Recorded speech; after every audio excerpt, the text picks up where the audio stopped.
Hey, what's up, YouTube? We're going live. This is a pre-screen test, so we can get the video signal out for broadcast over on Rockfin. So stand by. We're just going to be here playing a little bit of music, I guess, in a minute here, as soon as I get it rolling. And we're going to get sound checking. Giuseppe Vafangulo's here, Epic Journeyman's here, Brandy's here, and Steve from Slow News Today's here. And we're going to be ripping it up tonight, just talking about whatever comes up, current issues. Here's some Stone Rebel, and we're going to be hanging out here for about 12 minutes.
Definitely live.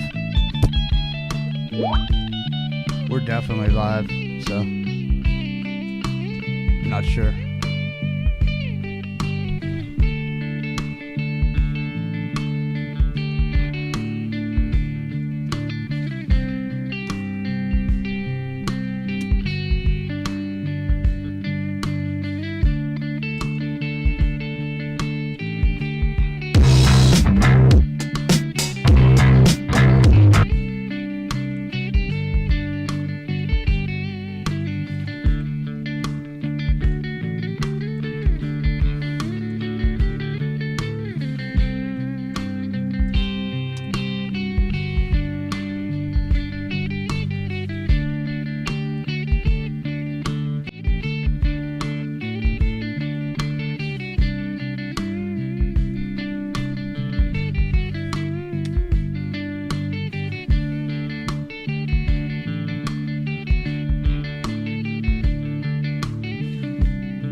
Brandy, can you put the link in there for Steve? I got to go to use the see a man about a horse. So give him the YouTube link for the channel, so for the broadcast, if you wouldn't mind, Brandy or Epic, anybody, Giuseppe. Got it. All right. I mean, I asked Josh to try and find it too, but you know, sure, it'd be easy that way.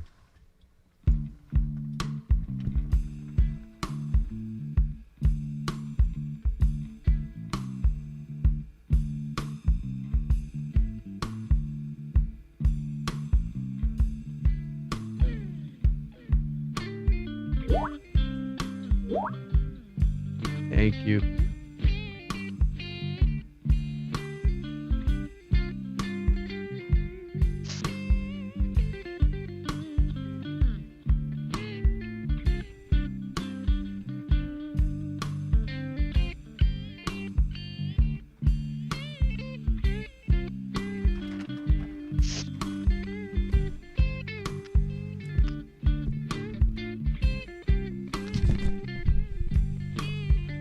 I'm back.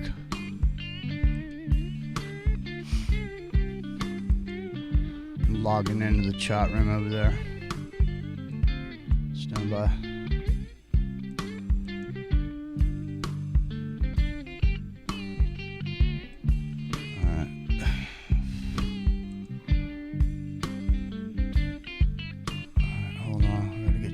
intro.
I already got issues not receiving enough video. Stand by.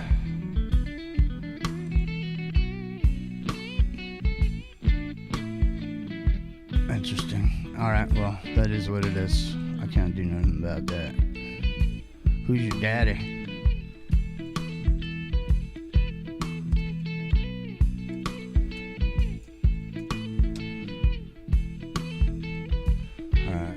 Good there. Checked in. Let me get this.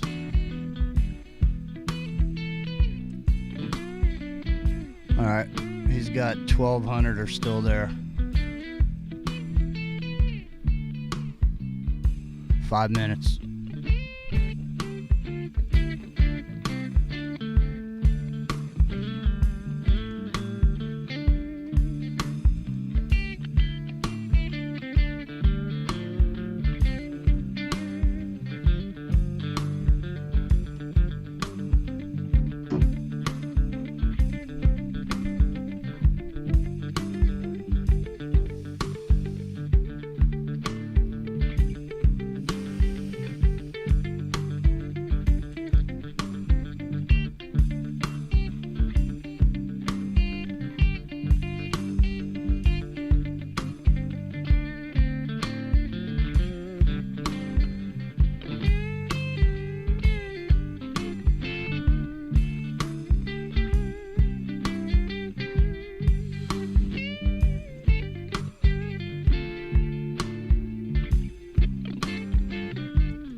Okay, man, I'm ready. 3 minutes and 42 seconds, and we will be on the So everybody, stretch out. Get it ready. 10, 9. Don't fuck with me, man. Don't fuck with me. All right, let me get my shit together here. Let me see here. I got to get these 10 seconds out of my hair. Hold on. Stand by. All right, there's the 10 seconds. Hold on. Look out. Dumb mother. All right. Okay. What's this? No, I don't fucking touch that. All right. So let me see. Back to this window before they're all gone and I've lost them all, and then I'll be fucking in a sore situation, boys. All right. I think we're almost ready here. I am ready on my end. You guys ready on your end? 4x4. So, Sweet. All right. And Ready to go. Okay, cool. Let me find George Carlin. There he is. Get back in the green room, bitch. All right. So, 2 minutes and 30 seconds.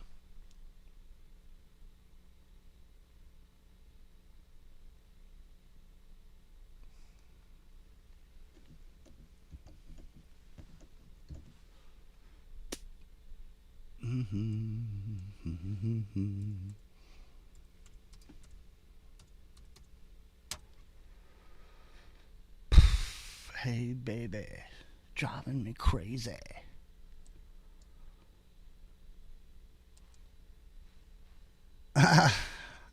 How'd that happen? Looking at the Jeep Cherokee? We ended up we're in like a in Skype. We're in like a scene. We're sitting in the like some Comes sort with of available terrain. I don't know what it is. We're in the. I never knew what that was. I turned that on. That's hilarious. That is funny. All right, I'm ready. 1 minute. I'm hitting the connect button now. Okay, YouTube, you ready? Here we go. Excuse me. I'm smoking a little bit too much weed. That's the problem. That's the problem. All right, what was I doing?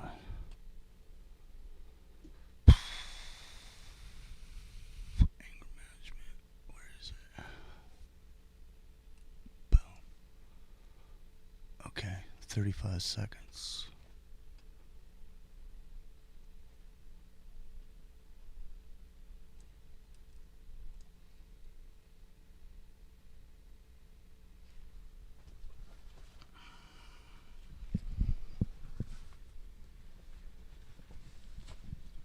Fifteen seconds.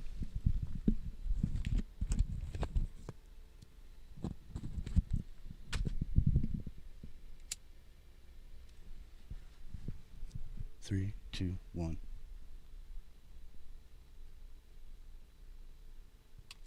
Me, sir. I wasn't raising my voice. Okay, just calm down. I am calm. I just want my headset. Sir, our country is going through a very difficult time right now, and if you're not going to cooperate... I don't know where a headset ties into patriotism. Is there a problem here, sir? I don't think so. Can you come to the back of the plane with me so we can have a talk? But talk about what? There's not a problem. The stewardess just keeps... Flight attendant. The flight attendant keeps ignoring me when I ask... Calm down. I am calm. What is it with you people? You people. Oh, now wait a minute. I don't mean you people. I mean you people. Sir, I will not tolerate any racist behavior on the plane. This is a very difficult time for our country. I know that. I'm not a racist. I just want to watch the movie. I'm only going to say this one more time, sir. Calm down. I'm calm!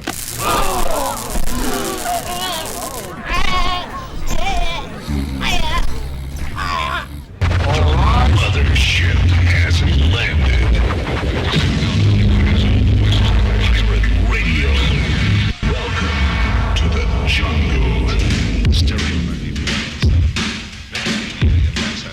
Ladies and gentlemen, live from the broken down, low rent, sleazy, double greasy Pirate Radio Nut Hut Studios. CPR Street Gang, this is all fighting. Standing by, over. CPR Street Gang, this is all fighting. Standing by, over. Right now, it's 12 o'clock, Americans, another day closer to victory.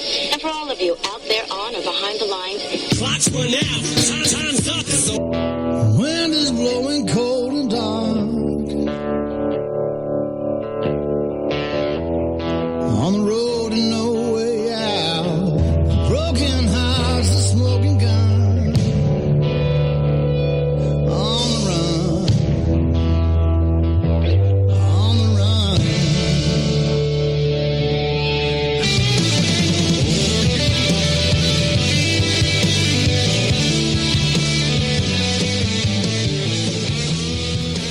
motivation books. What happened here? Suddenly everybody needs to be motivated? It's a fairly simple thing. Either you want to do something or you don't. What's the big mystery? Besides, if you're motivated enough to go to the store to buy a motivation book, aren't you motivated enough to do that? So you don't need the book. Put it back. Tell the clerk, fuck you, I'm motivated. I'm going home.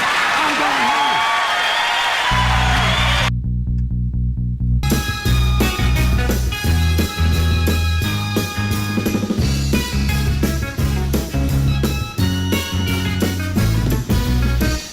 Epic Journeyman.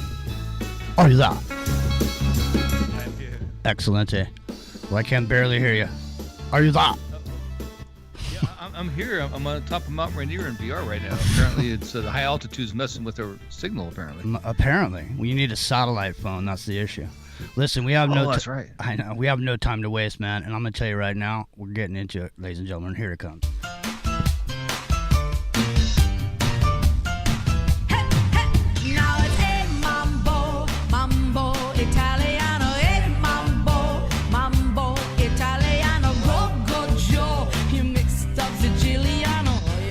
Giuseppe Vafangulo.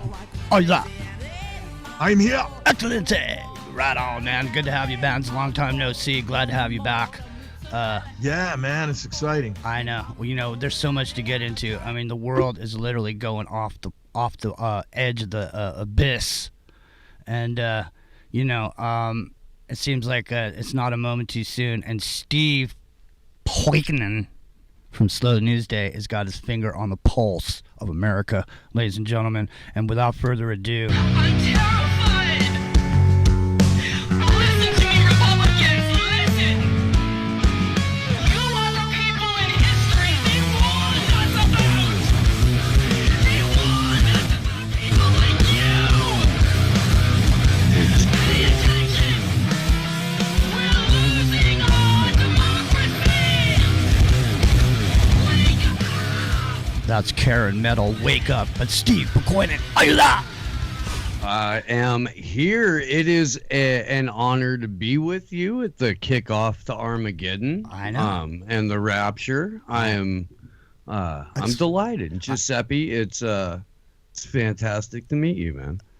Yeah, same here. I follow you on Rockfin, and I'm really impressed with your acumen as a muckraker. Well, thank you. I appreciate it very much. He sits out there rocking the boat all day, every day, but when he shows up here, it's time to rock the house. And I gotta say, man, we were looking. Me and Steve were joking a couple weeks ago because there's a new Messiah that's been trotted out over in Israel.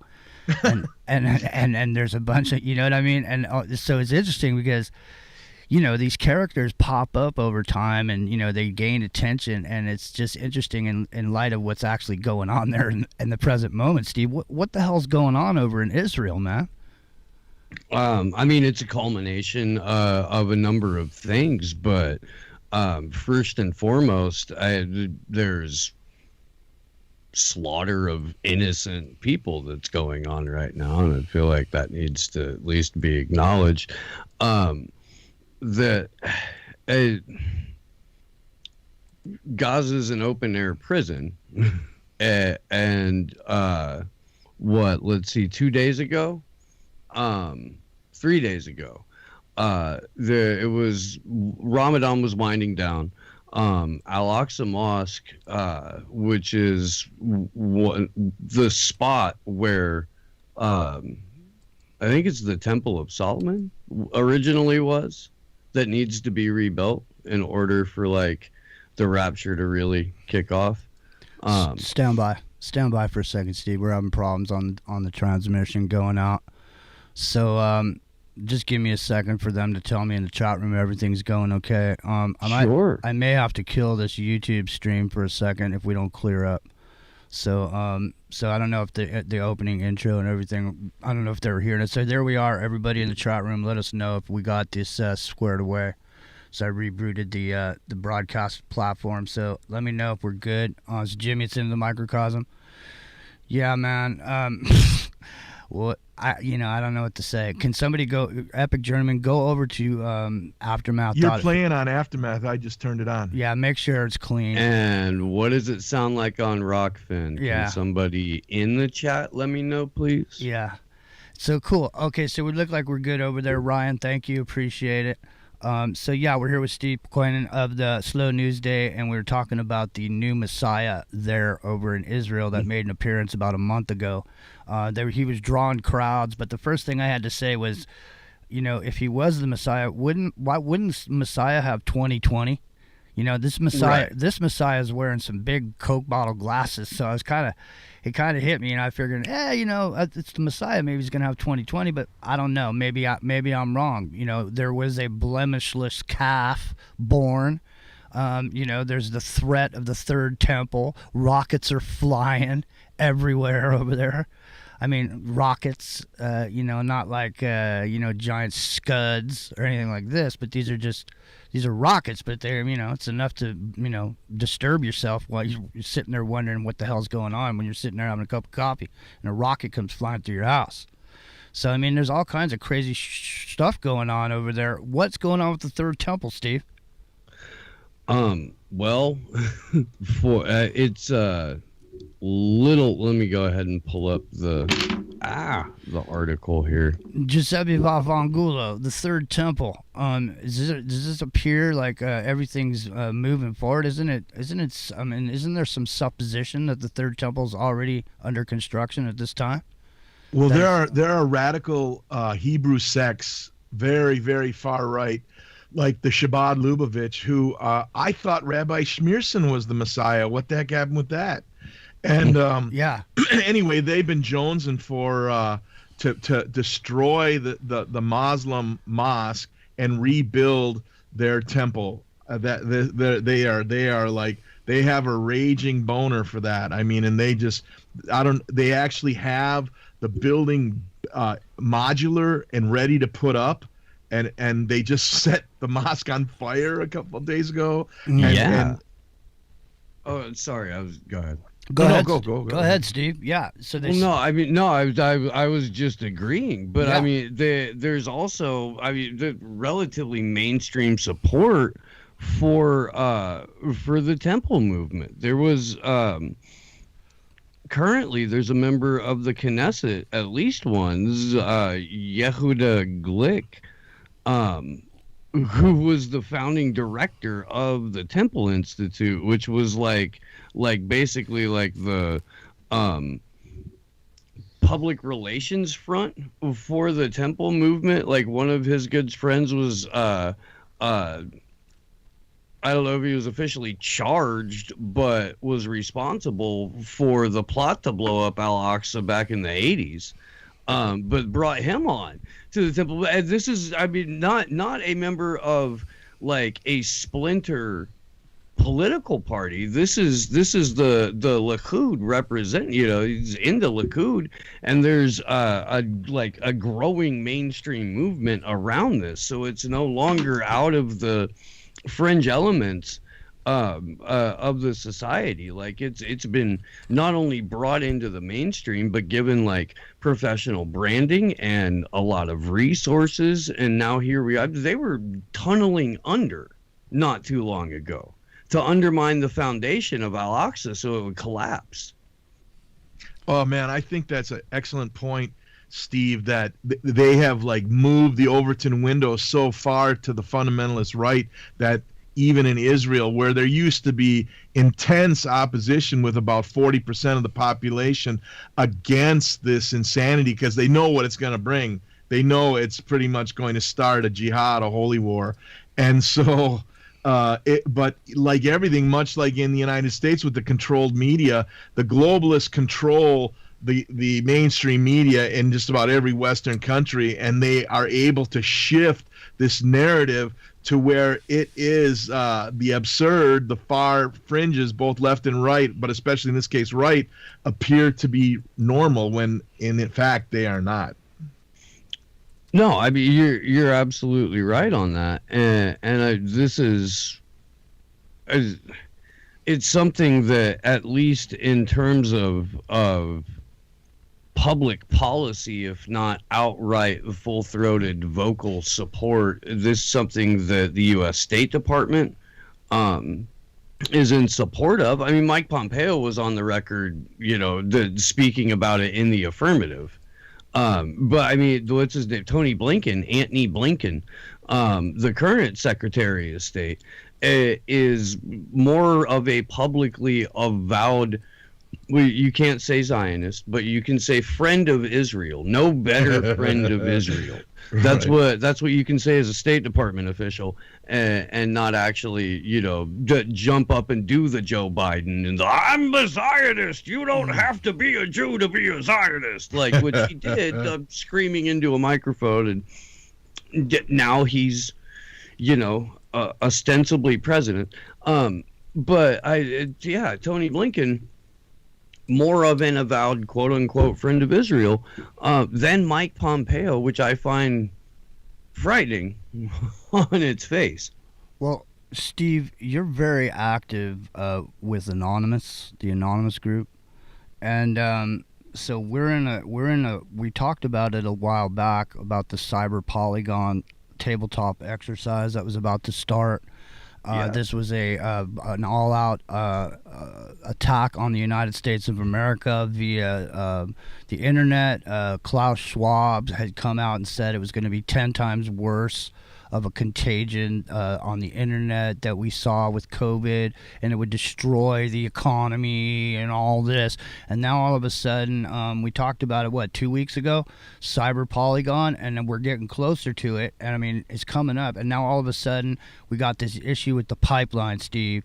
We got the issue with, we played a piece on Monday. We time warped back to 1970s when the gas shortage was happening and people were standing in line for hours and hours. And when there was a line, people got in it, because there was people standing there with their gas cans and people getting, they were well behaved. I mean, there wasn't riots and beatings and stuff for the most part, but I mean, occasionally there was. But I mean, we're finding ourselves in the same situation right now with this pipeline thing. Now, what do you know about the pipeline, Steve?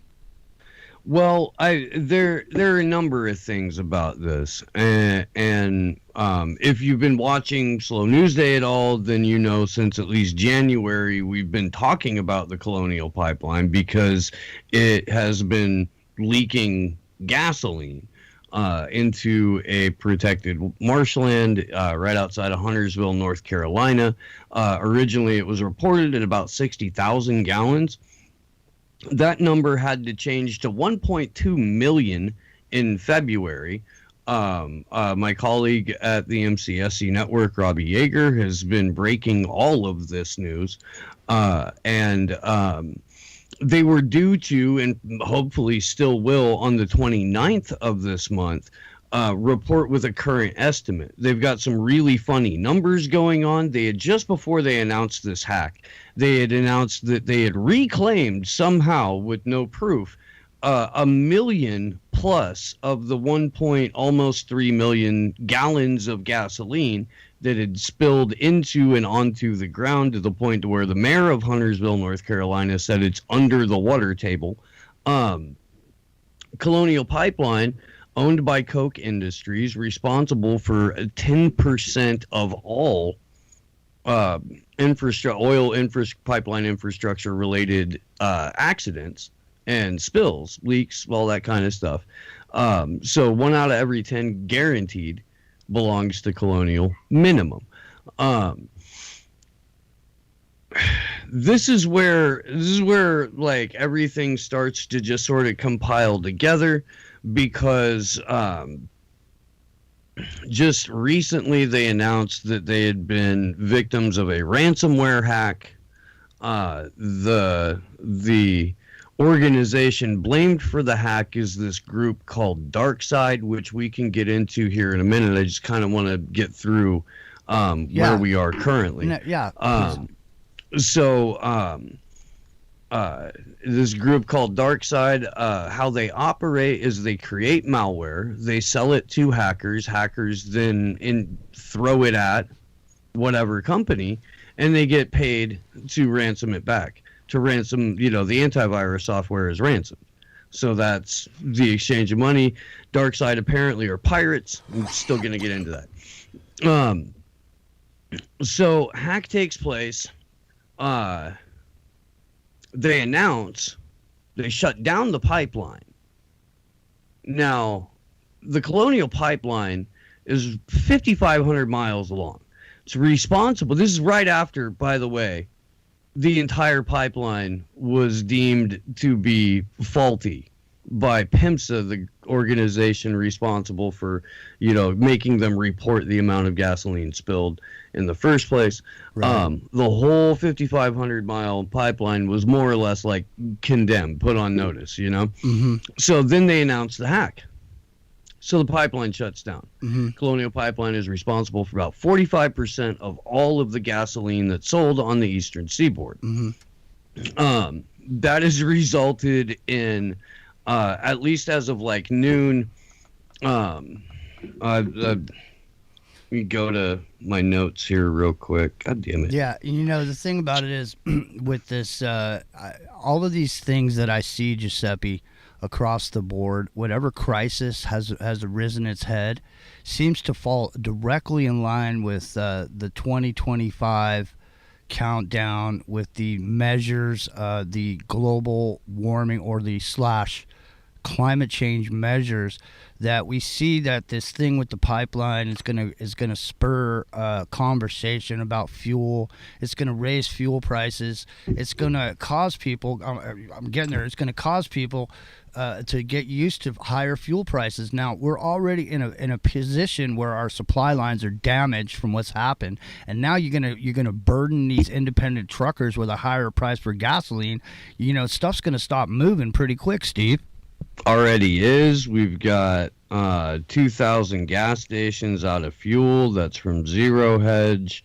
My buddy Christian Westbrook, Ice Age farmer, panic buying has emptied 28% of North Carolina's fuel stations, exacerbating gasoline shortages across the Southeast, underscoring the real-world implications of a cyber attack that forced Colonial offline. 17% of the stations in Georgia and Virginia are dry.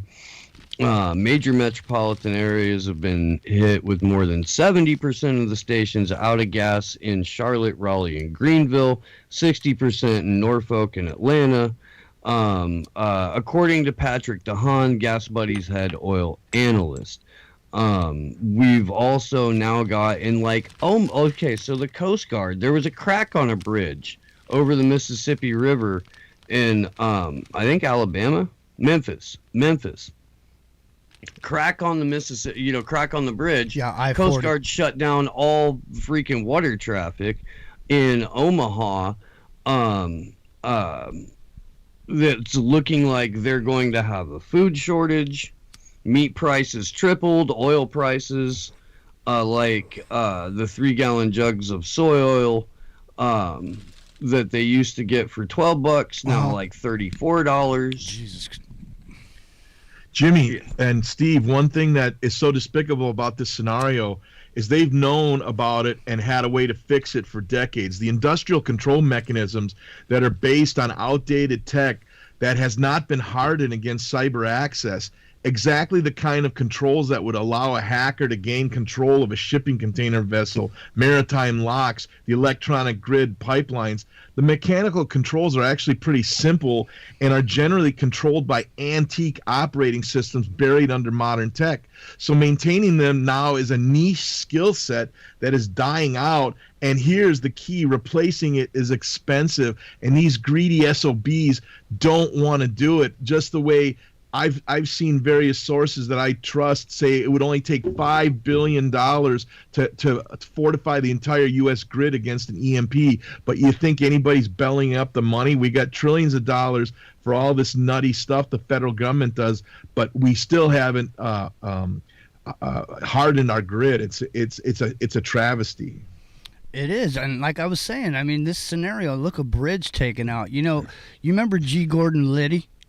Remember G. Gordon Liddy? Okay, G. Gordon Liddy wrote an article for I want to say it's either GQ or Esquire magazine, how a team of 5 terrorists could take out and choke out the whole United States in key access points.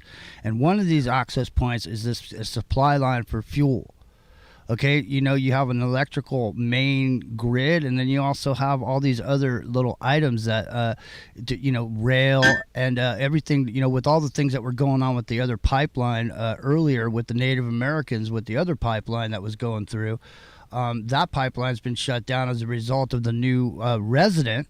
And, now what are they doing? They're sending the fuel down on trains, right? Who owns the trains? Well, Warren Buffett stepped up and bought a bunch of rail companies about 5 years ago or whatever. I think he owns just about every rail company in the United States. I mean, I'm exaggerating because I'm the king of exaggeration when it comes to that shit, but I'm just saying.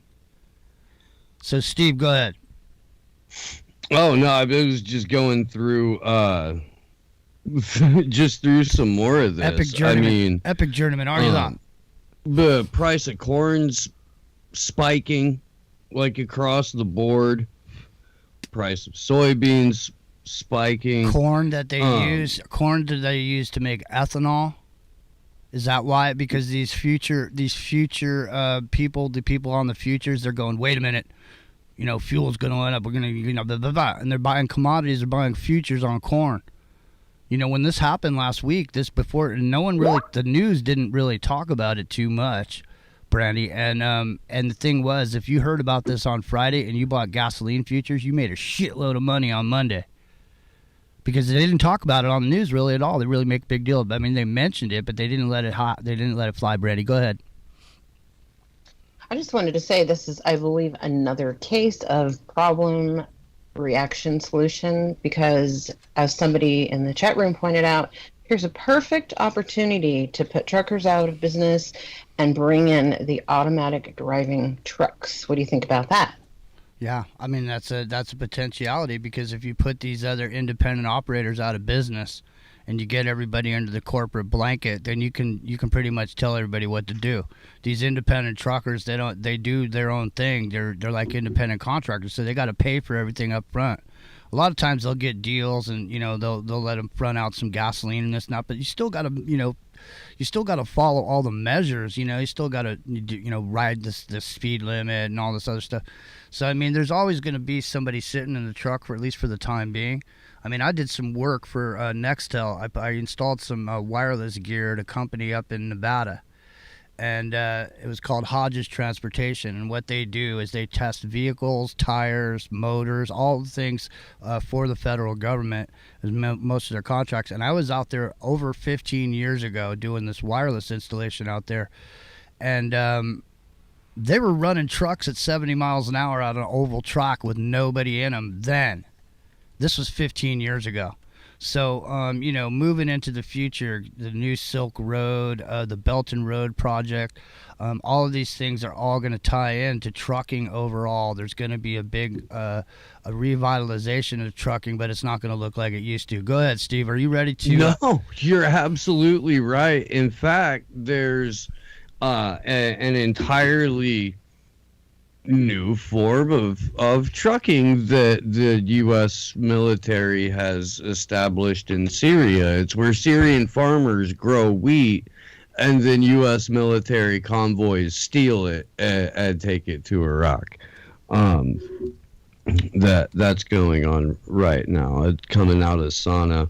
U.S. trucks loaded with grain from Tal Alo silos located in Al Yariba entered Iraq via the Al Walid border crossing because we raided the grain silos. So, yeah. So there is trucking going on. And even like interstate commerce, so I did. Yeah. American ingenuity. Epic Journeyman, are you that? I know you're there somewhere in the distance in the fog. I am here. Okay, listen, look. Why are we in the situation that we're in? Okay, listen. What do they do every summer? What do they say? Why does the price of gas go up? It goes up because there's we're going to travel. It's that vacation time of year in the summer, and all of a sudden the price of gas goes up. And it's there's a truth to this that people don't know, and that's it's 3 months from the time that oil ships from any place and the time it gets refined and sent out anywhere. So there's no reason for disruption that we see right now to affect anything right away. Not a damn thing. Not only that, but less than 9% of any of the oil and refined processed stuff we get is from outside the United States. It's like that back in 2004. You know what I mean? So like the whole gas crunch of the 70s was complete bullshit. It was worse then than it is now. But right, and they were trying to push. They were trying to push the green agenda back then with Carter in office, and that's when they did the oil embargo against OPEC. That's when the whole thing was all made up. But the whole thing was a direct. I mean, look, Carter put solar panels on the White House. The first thing that Reagan did, he took them off. He moved in and get them solar panels off the roof. Why would you do that? Well, I mean, they're just making a statement, right? So no, we're not going to go the green way. We're going to stay with oil. We're still staying with oil. I mean, I'm supposed to be flying around in my flying cars, man, and I'm living like Fred Flintstone. I'm supposed to be the Jets. You know what I mean? I'm supposed to be the Jetson of Fred Flintstone. Look, we got to get off fuel. We got to get off this fuel anyway, and batteries are not the solution. So look, the situation that we're in now is that they're gonna use this as a twofold. It's a double-edged sword, because first thing is they're gonna use the gas prices never go down. I live in California, so do you, Steve. Steve, the gas prices have never gone down. When we have an earthquake, they raise the taxes. The taxes never go back down. So once gas gets to a certain comfortable level where people can feel the pinch, like we do here in California, the rest of the America, when we're paying out here $5 for gas, you guys are paying like $2.50, $1.79, this or that. Wait till that part of the country starts having to pay $4 or $5 for gas, and all of your money is going for gas and food because you don't have anything left because your food is inflated. Now, corn's in everything. They use corn for everything. Corn, everything's going to go up. Okay. In the article that I was reading, because and I'm sorry to cut you off, and I'll let you get right back to it, but it said demand hasn't dropped at all, even though the price of corn is spiking. What do you feed cattle and pigs and all this? Do they feed them corn? Yeah. So what I mean by is and large, yeah. Yeah. So there you go. So that means the feed for the cows is going to go up. What does that mean? The price of beef's going to go up. Price of gas goes up. What does that mean? Are you transporting food hundreds and hundreds of vegetables hundreds of miles away from where they're grown? What's that going to do? Bugs. That's right. You'll eat. I call it the conspiracy of corn, a kernel of truth. The conspiracy of corn, right? And the thing is, man, you fucking go pitch that. I did I'm trying. But the thing is, it's one of those things where 60% of everything about corn is not usable. It's non-digestible starch. It can't be used in the process of making ethanol. It's just waste. It's just complete waste. And the acidosis that everybody suffers from, it causes gout and causes the beef to be poisoned when you eat at McDonald's, and everything else is caused by corn because those animals aren't meant to eat corn. No. You know what I mean? So it's and you look at this is a true thing. I hope we don't. The particular thing that's going around right now, if you look at the countries who have it the worst and the most and caught it the worst, they're all the countries who used the most corn and digested the most corn, every single one. So what is that about? I would say there's a connection there, or shall I say, a kernel of truth. My people call it maize. It's amazing. This is not your ancestors' corn, ladies and gentlemen. This is weaponized corn that has, it's made specifically to make gasoline. So it's completely genetically modified and filled with pesticides that grow in the corn itself as part of the corn. I mean, it's in the process of the corn itself. So there's really no way to avoid the poison corn. And I mean, I think I've heard that anything yellow, if corn's yellow, it's all genetically modified, period, the end. But white corn was still good. But I mean at this point, what difference does it make? I mean, I might as well eat the genetically modified corn. If I change to the white corn, something else that I don't know about is going to get me. So obviously the food chain in and of itself is the only way that you can even survive on your inflated American Federal Reserve notes is to buy the shitty food. Most people have to shop at these stores like Walmarts and all these other places just to make ends meet. It's not they want to shop there. It's just the only place they can afford it. And why can you afford it? Because half the stuff in there is being run through as like a pilot program to see how sick you get. I mean, what else is it? I mean, using genetically modified organisms in our food supply, why do you think there's amino acids in your body that don't exist in nature? Why do you think people are inflamed everywhere? People have inflammation. What's inflammation? It's pain. People living in agonizing pain. How do you dull that pain? Well, you get some of that opium from Afghanistan, and you grind it up, and you make it into these little pills called oxycodone, and then you sell it. You give it to everybody, and then just before the crucial moment, you take it away and call them drug seekers, and then sell it on the street for twice as much. My name's Jimmy. It's into the microcosm.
The dark side's gonna love and is real. She'll never know just how I feel. Out of the shadow, she walks like a dream. Make me feel crazy, make me feel so mean. Nothing gonna save me from a love that's blind. Slip to the dark side across our line. On the dark side, oh yeah. On the dark side, oh yeah. Steve, what about the dark side, man? The dark side is coming and nothing is real. What's going on with the dark side? Is this a group that we need to pay attention to? Well, here's the thing: we don't know a whole lot about them. They just popped up last year. They're part of this this new wave of ransomware hackers that do this sort of like I pirate. They're pirates. They're pirates. But ransomware as a form of hacking and online disruption has a whole new ecosystem that's being created around it, and we can get into that in a second. What DarkSide allegedly does and who they allegedly are is they think they're East Bloc or Russian, just blanket Russian hackers, because that's the solution for everything now. It's a Fall Guy. Yeah. But the thought process behind that is that they've never targeted a former East Bloc nation. They target English-speaking countries, and they have threatened like Fortune 500 companies. So they had a thing posted on their website, which apparently you can only find on the dark web. And Vice has corroborated it, but that's the only place that I've seen that's corroborated. I have seen a couple of people online that said, yeah, it came off of their website, but nobody knows who these people are for sure. So they're going to find a direct correlation because they're going to get to Biden's arch enemy, which is Russia. His buddy is China and his arch enemy is Russia, whereas we just went through 4 years where that was the reverse. Even though it seemed as though Trump wasn't on Russia's side, if you talk to people living over in some of these old Eastern Bloc countries, you hear some of the things that Trump did. He was directly doing things across the planet that were, serving the Russians. So, and China was his enemy, the China virus, this and that, the other thing. When Trump was in there, if somebody went for Taiwan, Trump would have backed that Taiwan right up because they were over there yelling Trump, Trump, Trump when they were doing the protests. But Biden's not going to be that guy. Biden's not going to be that guy. He's going to let them have it if they go for it. He's going to be more concerned with what's going on over in Ukraine, or these hackers that are hacking our system. They're hacking our elections, man. They're hacking everything, man. Well, I mean, that's what the DHS memos since last March have been telling us, that there would be a cyber pandemic, that it would specifically involve the power grid and our infrastructure, that it would be most likely non-state but Russian state hackers, and shit like that. That's right. And so here we are, and we're now the second breach because the Solar Winds hack happened back in January. Very similar style in terms of like manipulation of software in the Solar Winds hack as Marble Framework, which is a CIA program that we know about from Vault 7. The company that discovered the dark side hack, Dark Trace, that's a different but related thing.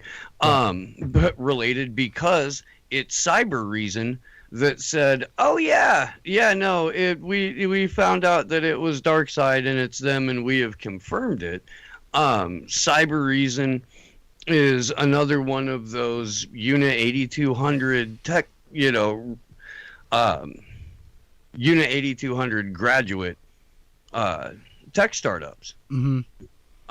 Unit 8200 being the Israeli version of our NSA, which has a disproportionate amount of former higher ups that have gone on to start tech startups that have security software and cybersecurity consultant positions in very key places throughout our Mickey Mat and government. Well, listen, we can eliminate all this bullshit. Okay, let's go to a quantum blockchain internet. It's called Ethos. It's quantum blockchain internet. Okay, let's get rid of the bullshit. Let's quit playing games. Stuff doesn't have to be hacked. Things can be secure. But the bottom line is, when they roll this shit out, which they're going to, when they roll out the blockchain internet, in order for you to get on it, you're going to have to positive ID. You're going to have to scan your eyeball to be on the internet, because they need to know if that's you looking at that dirty shit over there on that site or reading that stuff over there. And watch for the new warning messages that are going to come up on your favorite conspiracy sites, where you go to the site and there's a warning message that says the federal government has determined the material beyond this website to be offensive to the government, blah, blah, blah. Just if you continue, da-da-da-da, say yes. Once you say yes, man, your name's going to go right into the bin. Okay, now you're in a bin because now you've been identified as one of these dirty, filthy people that wants to look around for their own information on the internet. And the government's told us, Steve, that this website's no good for us, but we went ahead anyway. Now we're on a list, aren't we? Well, yeah. I mean, I do kind of want to get back a little bit to the the ransomware thing, though, because we know we're on a list, Jimmy. Right. We know. I mean, I don't know about you, but I'm sure I've been on a list since like the Grateful Dead parking lot days. Right. Would imagine that the thickness of it has expanded quite a bit. The thing is when you get on this list in the future, it's going to be different than it was in the past. Because Joe Biden's wanting to get rid of the credit score, the credit agencies, and go completely onto the social credit system. Mm-hmm. So once you've been identified as one of these outsiders or refusenik, you'll be over here in this area where you won't have access to the internet that everybody else has. Epic, they won't be able to get on Cloud 9, will they? You'll be over here on the shitty internet, the clunky one with all the pop-ups, if you don't want to put your scan on. If you don't want to get your scan on. But if you get your scan on, you're over here on internet too, man. Lightning fast. You're watching 3D movies in the palm of your hand. Tupac's still alive. You know, Jim Morrison's there. Holograms, yeah. You know what I mean? So the thing is that's a social engineering of just being the one that has the technology or the availability to get on this internet too will cause the rest of the population, the ones wearing the masks, those are the same ones that are going to go over there and ID up to get on internet too and watch those movies in their hand. And because that takes over the situation and the majority of the people are on that tip, it's really going to be a no-brainer, wouldn't you say? I mean, I'm just saying, for the majority of people, it's going to be a no-brainer. The same people that listen to the news that gets pounded into their head every night at 5 o'clock, the same shit over and over again for the last 9 months in their head, scaring them to death. You know, go ahead. I think 9's a good number because, you know, it's the original, you know, base system from a lot of mathematics throughout the world, you know, before the 10 base system, not, you know, discounting the 60 base system of the Sumerians, of course. But I mean, so here you go. You start at level 5. You're right in the middle when you're 18 or whatever. Here you go. Your social karma score starts right now, right? You're at level 5, and depending what happens, you go down a peg or up a peg, right? Very few people end up on cloud 9, and most everybody be somewhere around cloud 3 or so, rather, you know, because that's the way it's going to go. But it doesn't have to be that way. I mean, like, we could actually do something really phenomenal. We don't have to have this dystopian future. We could actually make it where, hey, guess what? We don't need a blockchain ID. We need a blockchain signature. And that signature is ours. And that signature is registered to everything that we use. It's a secure device. So we can do our banking with that blockchain signature. We can do our voting with that blockchain signature. I mean, imagine how cool it'd be if everybody turns 18. They're just registered to vote. No matter where they are, what they do, whatever. It's your blockchain signature. It's registered to you. It's not your mark of the beast kind of thing. It's just a signature. That's all it is. It's not ID. It's not anything else like that. It's just your authentication, you know, whether it be biometrically confirmed or however else. It'll be location confirmed by devices like an Apple iPhone or something. Even if you turn the location off, it still tracks you everywhere you go through the towers, right? So, you know, it's going to verify you were living in Philadelphia and didn't, you know, weren't voting from Idaho for the last 5 years. So there you go. I mean, it's why is that a problem? That shouldn't be a problem, should it? Really? Not really. You know, I'd like to interject for a second. The real battle is open source versus globalist control, because there's things like the interplanetary file system, which is true peer-to-peer based on blockchain, that they can't touch. And so Epic, you're describing something that makes you want to fit into the system, but we need to recreate a system that benefits us. And so that's in my mind the real battle. Well, I think I mean, you know, what you're saying is right to the extent that if you're in that kind of blockchain is a means of currency or something where it does everything. I'm just saying as a signature, right? So it's an ID without being an ID. It's just your signature, like a signature loan for your accessing your bank account. You know, not say for accessing your bank account, for like doing your financial, authentication, just like you do on your phone right now. So any kind of device that's able to access internet and be securely encrypted, right, but still authenticated, could be linked to that signature without you being identified. But the problem is that we won't be part of that system if we're doing shows like this, that they're tying it to your social credit score. So say, wouldn't it be great if we could do it that way though? Like there's no reason it couldn't be. Like to keep the anonymity of what blockchain is intended to be in some of these cryptocurrencies, but authenticated by the fact that it's linked to you, just like you have in your code to access. Yeah, no, there are a myriad uses for blockchain, but I'm putting things like your finances or I don't want your medical information or things like that. Absolutely not. And I agree with Giuseppe. I agree with Derek Bros. I agree with a number of people who would like to have, a free and open source digital community that we can fucking, buy and trade, exchange in, and fucking communicate in privately and securely. when we do these things. That doesn't mean that we have to opt into blockchain because the U.S. government sees fit, or as the one world government, according to Klaus Schwab's fucking nutsack, agrees with. Like, that's not the point. Huh?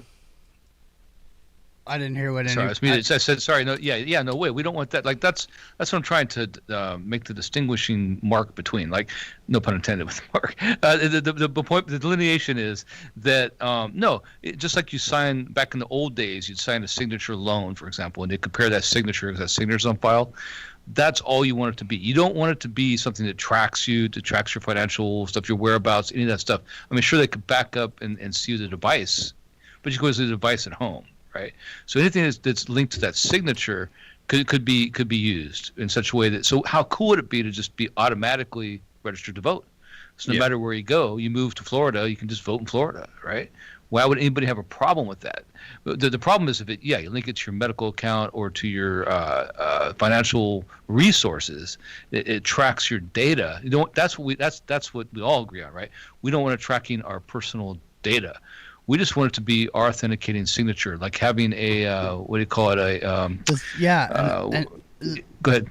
I was going to say. Well, and then the other more like metaphysical or spiritual argument is that it replaces human trust, replaces that bond that you generate with other people. And if we're going to be, isolated or living in virtual worlds most of the time because we can't go outdoors because we had to sacrifice the planet for the lithium in order to power the Internet of Things, and then our verification system is based entirely on the blockchain that takes place all in a digital space. We don't have these human to human relationships if we don't have the ability to build trust or lose trust and gain and be able to have these things. And all of our not just trust but eventually faith goes into the blockchain as this arbiter of what is and isn't true and right and real. No arbiter of truth, right? No. You know what? I think the solution to that is the equivalent. That's the word I was looking for. A notary, right? So in other words, that notary is the other people you deal with.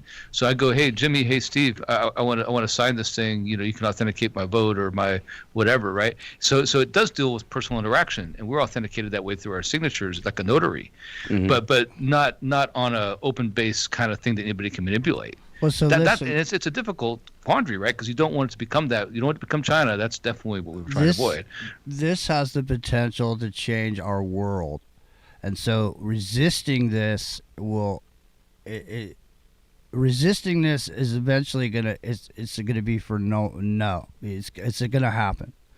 But what I want to say is we live under a representative style government where we used to have to send these dudes with wigs on horses, hundreds of miles to go tell up in Washington D.C. what we wanted in our states and in our counties.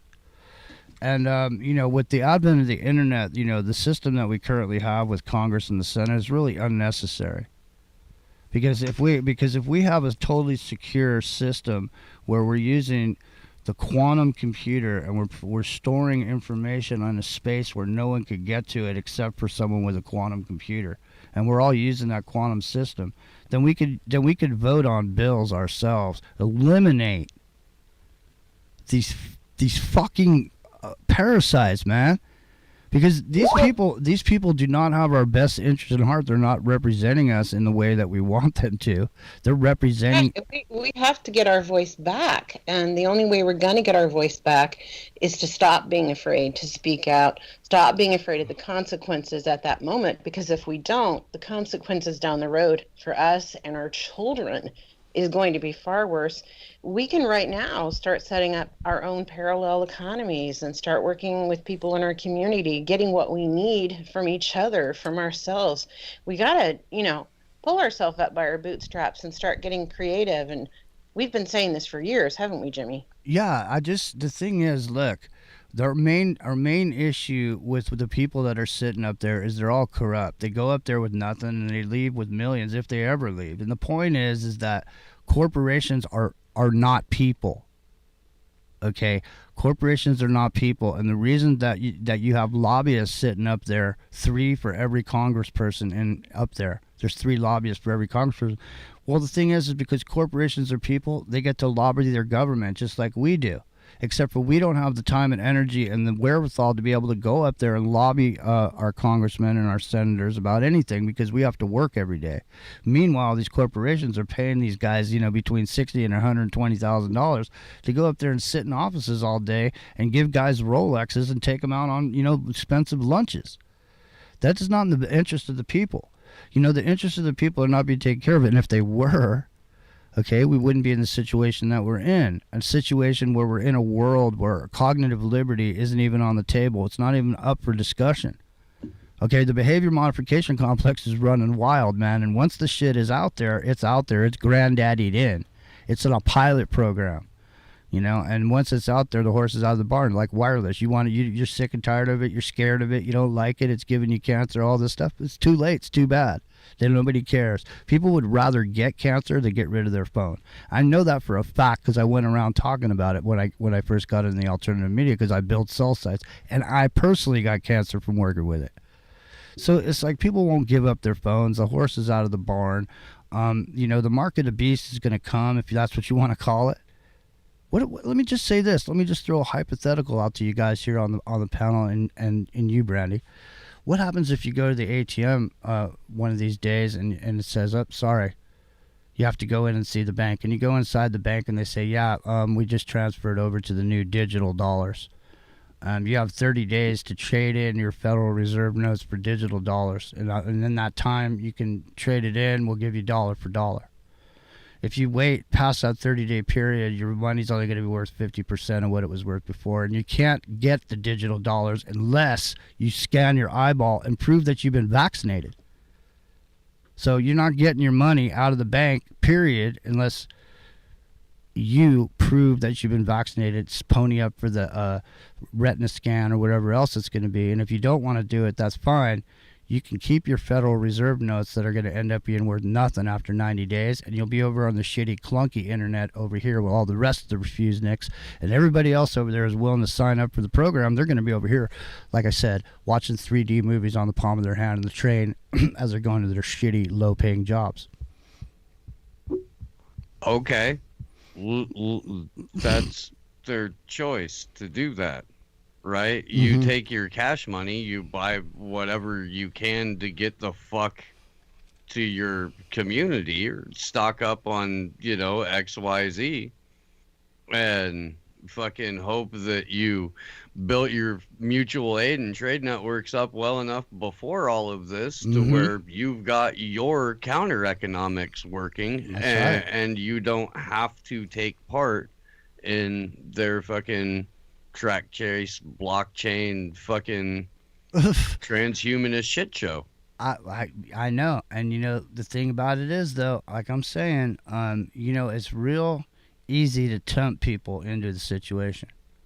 Here, you didn't like my first scenario? Here, well, let me throw you another pitch. I went to the behavior modification complex, Steve, and I had him look into your psychological profile, and I see the way to hit. I see exactly how I need to hit you. How about this?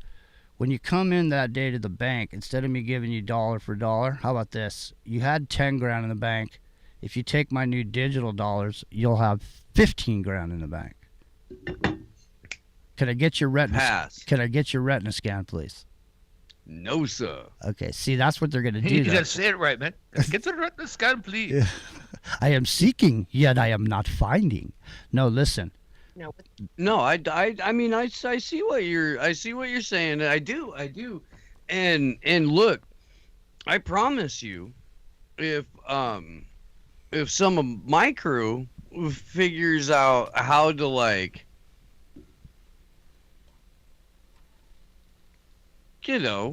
kind of turn something like that to an immediate advantage that will not in any way, shape, or form bounce back on an actual human being. Sure, but no. Well, I'm not signing up for that. No. Listen, right now there's a lot of ways to beat the system because the system is vulnerable in a lot of ways to the people, just like what we're seeing with the pipeline. If the people really wanted to get wise, they want to get smart, they could easily get barcodes, go to the self-style scanners over there and put your barcode on whatever you want. Use your own barcode, man. The $1.99 over there for that, whatever it was, barcode. when you scan your milk for $6.99 or whatever it is. I mean, the thing is, you know, loaf of bread's $5, man. Milk's $6. You know, that's the basics. I mean, people can't even go to McDonald's anymore. Look, bottom line, let's face the facts. There's a lot of single moms in this world, in this country, that feed their kids over at McDonald's, man. It's cheaper to eat. It's cheaper to feed a bunch of kids at McDonald's than it is to go to the grocery store and buy food. And Clyde Lewis brought this up. You know, it's like McDonald's is the cornerstone. You know, you see what happens at McDonald's. You see the prices going up at McDonald's. That means those single moms, they're not going to be able to buy the 2.99-cent burgers anymore. They're only going to be able to get the one burger and have to split it between two kids now. So the thing is, but then you'll be able to get the cricket burger over there, and that burger will be like, 50 cents, Just like I'm saying, all you got to do is, the people are driven by money. That's all and the system knows that. And look, let's look at this logically too. Let's say I'm the American government and I'm the Federal Reserve, and I'm going to create a Bitcoin type coin that's worth nothing when I originally issue it. It's not worth a single thing. So I could give you 5,000 more of them because they're worth nothing to me. It doesn't mean anything. Maybe I'll give you 10,000. Maybe I'll give you double it. How's that? 20 grand. You had 10, now you got 20. You wait 30 days, you're going to have 5. Okay, you wait 60 days, you're going to have 2,500. You wait 90 days, you'll have nothing.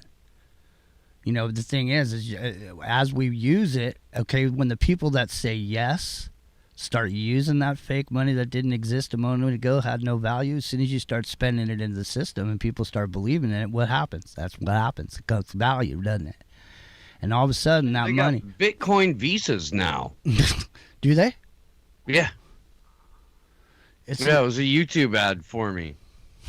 It's a new kind of money. It requires a new kind of card. Get your Bitcoin Visa. Oh, mm-hmm. And our friend over there, Bill Gates, he's got a deal going with MasterCard for a complete and total credit system based on the vaccination. Now, I don't know. We'll see. Giuseppe Vafangulo, Epic Gentleman, Brandy, get in here on the conversation. We're rolling deep. We only got an hour and a half left. We barely even get. I was going to say that the thing that they're really going to use on us psychologically is our family. They'll use those, your children, your elderly parents. How are you going to feed them? And maybe there's that one person in the family that's going to go ahead and go, you know what? I'll take the bullet for the family. I bet a lot of that's going to go on. I bet it will. I've been looking for about 20 minutes for this Ethos internet commercial that I ran on the show a while back, and it's nowhere. It's not on here anymore, and the only thing I see now is something that's called the Ethos trading platform. So so what was being called this Ethos quantum internet, everybody's free, that type of thing. What we ended up with here, I don't see the commercials anymore, so maybe they took it away. I'm not sure exactly what happened, but if I could find it, I would. I can't. But point is, that's where they say things are going, is the blockchain internet. They're talking about Internet 3, this and that. So I don't know where we're heading, man, but I just think that, there's going to be coming a moment where you're going to have to figure out what you're going to do. And I say, if it's going to happen, and it's going to happen anyway, then what you do is use it against the system. I mean, if you're gonna have to ID up, if there's a substantial way for you to survive outside the system, with money and trading and barter and all this other stuff, I mean, that's all well and good, okay. But those networks got to exist, and you never know when the moment's gonna come. What if the moment comes tomorrow? When listen, think about the training over this past year when things were closed and banks weren't open and you had to go to the one branch, out of the 7 branches around you, there was only one that you could actually go into and actually go talk to somebody. The rest of everything else was electronic. So we've already been, that whole infrastructure has already been set up with the previous crisis that happened. So I'm just saying the day's going to come when that, maybe. Yeah. Maybe that internet's not going to be there, Steve. You're going to go to the machine. I mean, internet can go down, but you have to prep business owners that you're going to make a currency transition, and some of those business owners are going to squeal, and they're going to be like, "Hey, just got this email saying in X amount of time we're, going to have to transition entirely over to this currency. And if you've got that 90-day window, you've got that 90-day window. Well, what if the big hack comes that Klaus Schwab warned us about and has something to do with money? And that all of a sudden there's some reason why they all of a sudden... Look, if you look at it, and you can see this is happening too, what I'm telling you. They're trying to get all the dollars off the marketplace. Sure. That's ongoing, yeah. Yeah, so they're trying to get most of these Federal Reserve notes floating around the world. They're trying to get them back in here. They're trying to get people to put them back over here so they can get them off the marketplace. They're moving to this crypto. There's gonna be a Fed coin. There's no question about that. So it's just a matter of when it's gonna happen and how they're gonna implement it. Whether it's gonna be nice and easy, like bring me your gold and I'll give you $30 for it. Oh man, dude, it's going to be, and I thought of it before, but this time it really makes sense. It's going to be transactional tax, right? So we're all used to using the cards because of the pandemic, right? We're all used to using electronic currency. But what's going to happen is the way to tax everybody, make everybody have a fair share, is transaction tax. So it's not what you earn. It's not anything like that. It's transaction tax.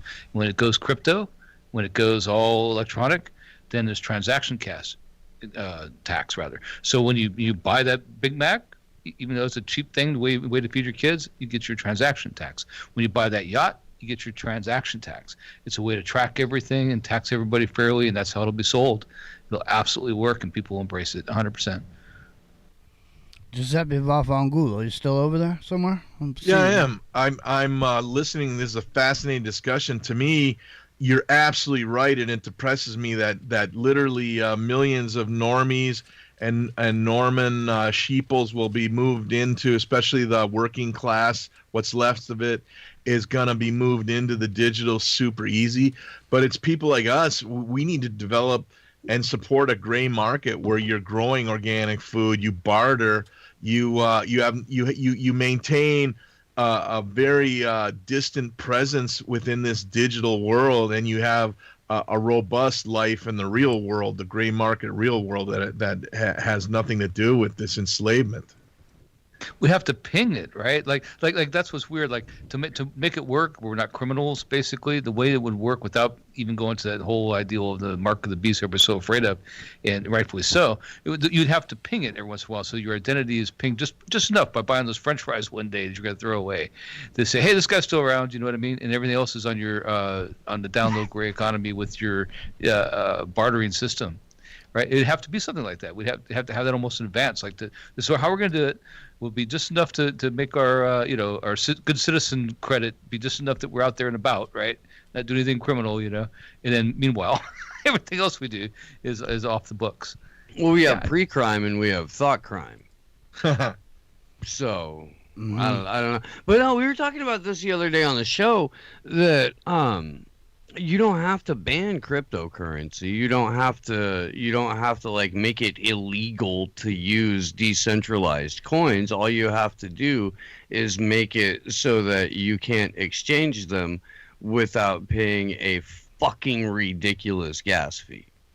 And then you make the gas fee between the centralized stable coin or whatever, the one world currency to individual like nation state coins that are all on a centralized blockchain, make the gas fees for that super low. And you can have all kinds of like little toy cryptocurrencies like Doge and all that shit, that's all tied to or an offshoot of one of those stable coins, so people can still feel like they've got a lot of variety and option within the crypto world, but the ones that allow you actual privacy or anonymity, being able to trade or exchange those is just untenable.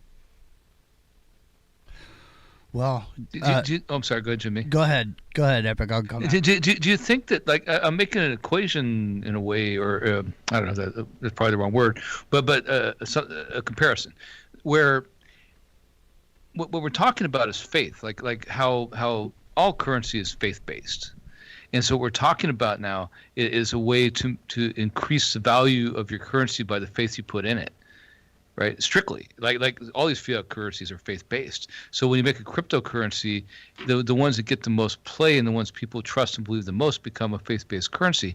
And can you see a way where, and I can absolutely see this, where it gets tied into literal faith, like it becomes part of a religion. I would make the argument that currently Bitcoin maximalism is a faith. You may be right. Yeah. You may be. Well, I'm expecting the Pope coin, because listen, bring down your gold and trade it in for a coin. The Pope coin is worth nothing until people get faith in it. And the thing is where are they the most faithful is coming out of the Catholic Church. How many Catholics are there? Pope coin, man.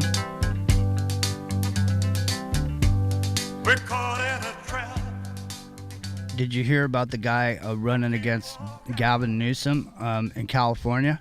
Gavin Newsom says that his opponent is going to microchip immigrants. Mom's Jimmy is in the microcosm. What you doing to me when you don't believe a word I say?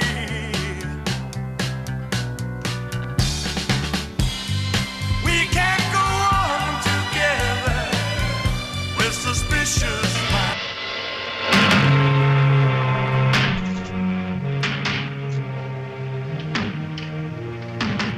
Dear friends, come forward, friends.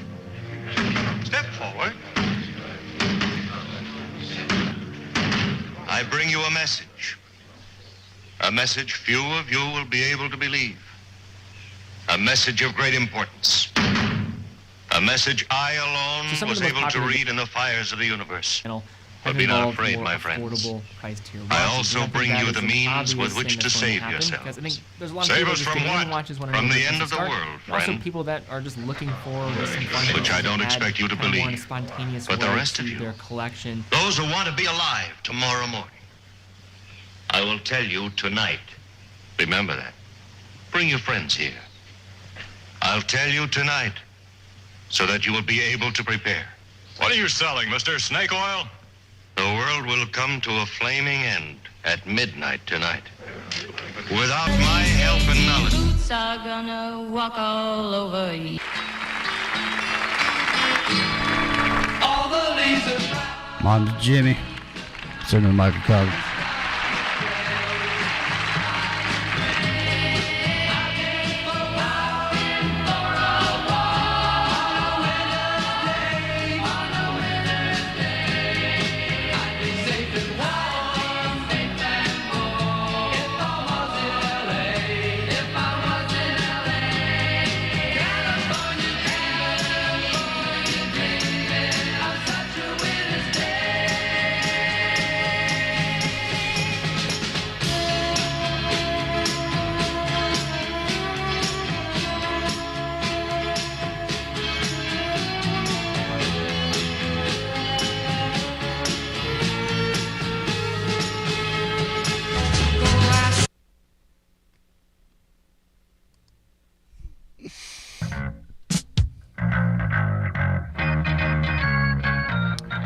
Aftermath.fm, Steve from Slow News Day, Giuseppe Vangulo, Epic Journeyman, Brandy Lou, and myself.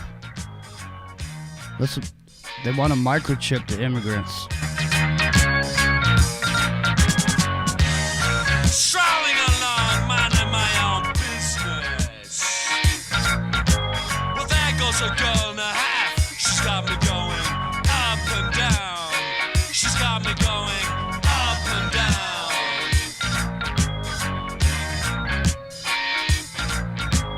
Walking on the beaches, looking at the beaches. So you're walking on the beaches, looking at the peaches, the Stranglers. So, have you guys heard about this? The opponent to Gavin Newsom wants to microchip immigrants. Have you heard about this? No. Yeah, it's I have not. yeah, it's interesting. And you know, what about you, Giuseppe Vangulo? Have you heard about this? The opponent, as in a gold medalist. There's some guy that if Gavin Newsom goes into this election, the special election, his opponent, from what I understand, Gavin Newsom said today that his opponent wants to microchip immigrants. He's a Republican that's coming into office, so he's using the immigration hot button issue to bring to the forefront the actual microchipping, or getting it into the conversation where we're actually talking about this now. Well, good for him. I mean, it definitely needs to be part of the conversation, because if you look at the patents of there's many different ways that they can microchip. In fact, recently DARPA announced that they had a program via the Pentagon, and it was presented by the globalist media as a real benefit, really can help us fight COVID. And there's another one I just saw today that was smaller than the syringe needle. The photo was this little chip that wasn't even as wide as a syringe needle from another company. And you look at the Gates mark of the beast patents and the various other patents, and they are going hard to inoculate and chip their population, which they consider their owned cattle. Well, make sure we got audio. Can somebody check aftermath.fm?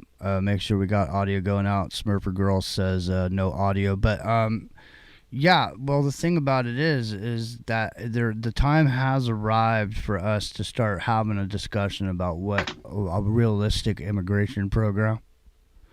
So the thing is, when you have people around the world that want to move to where the work is, like for example, in California right now, and a lot of states around the country, there was people that were making less than the amount of money needed to survive.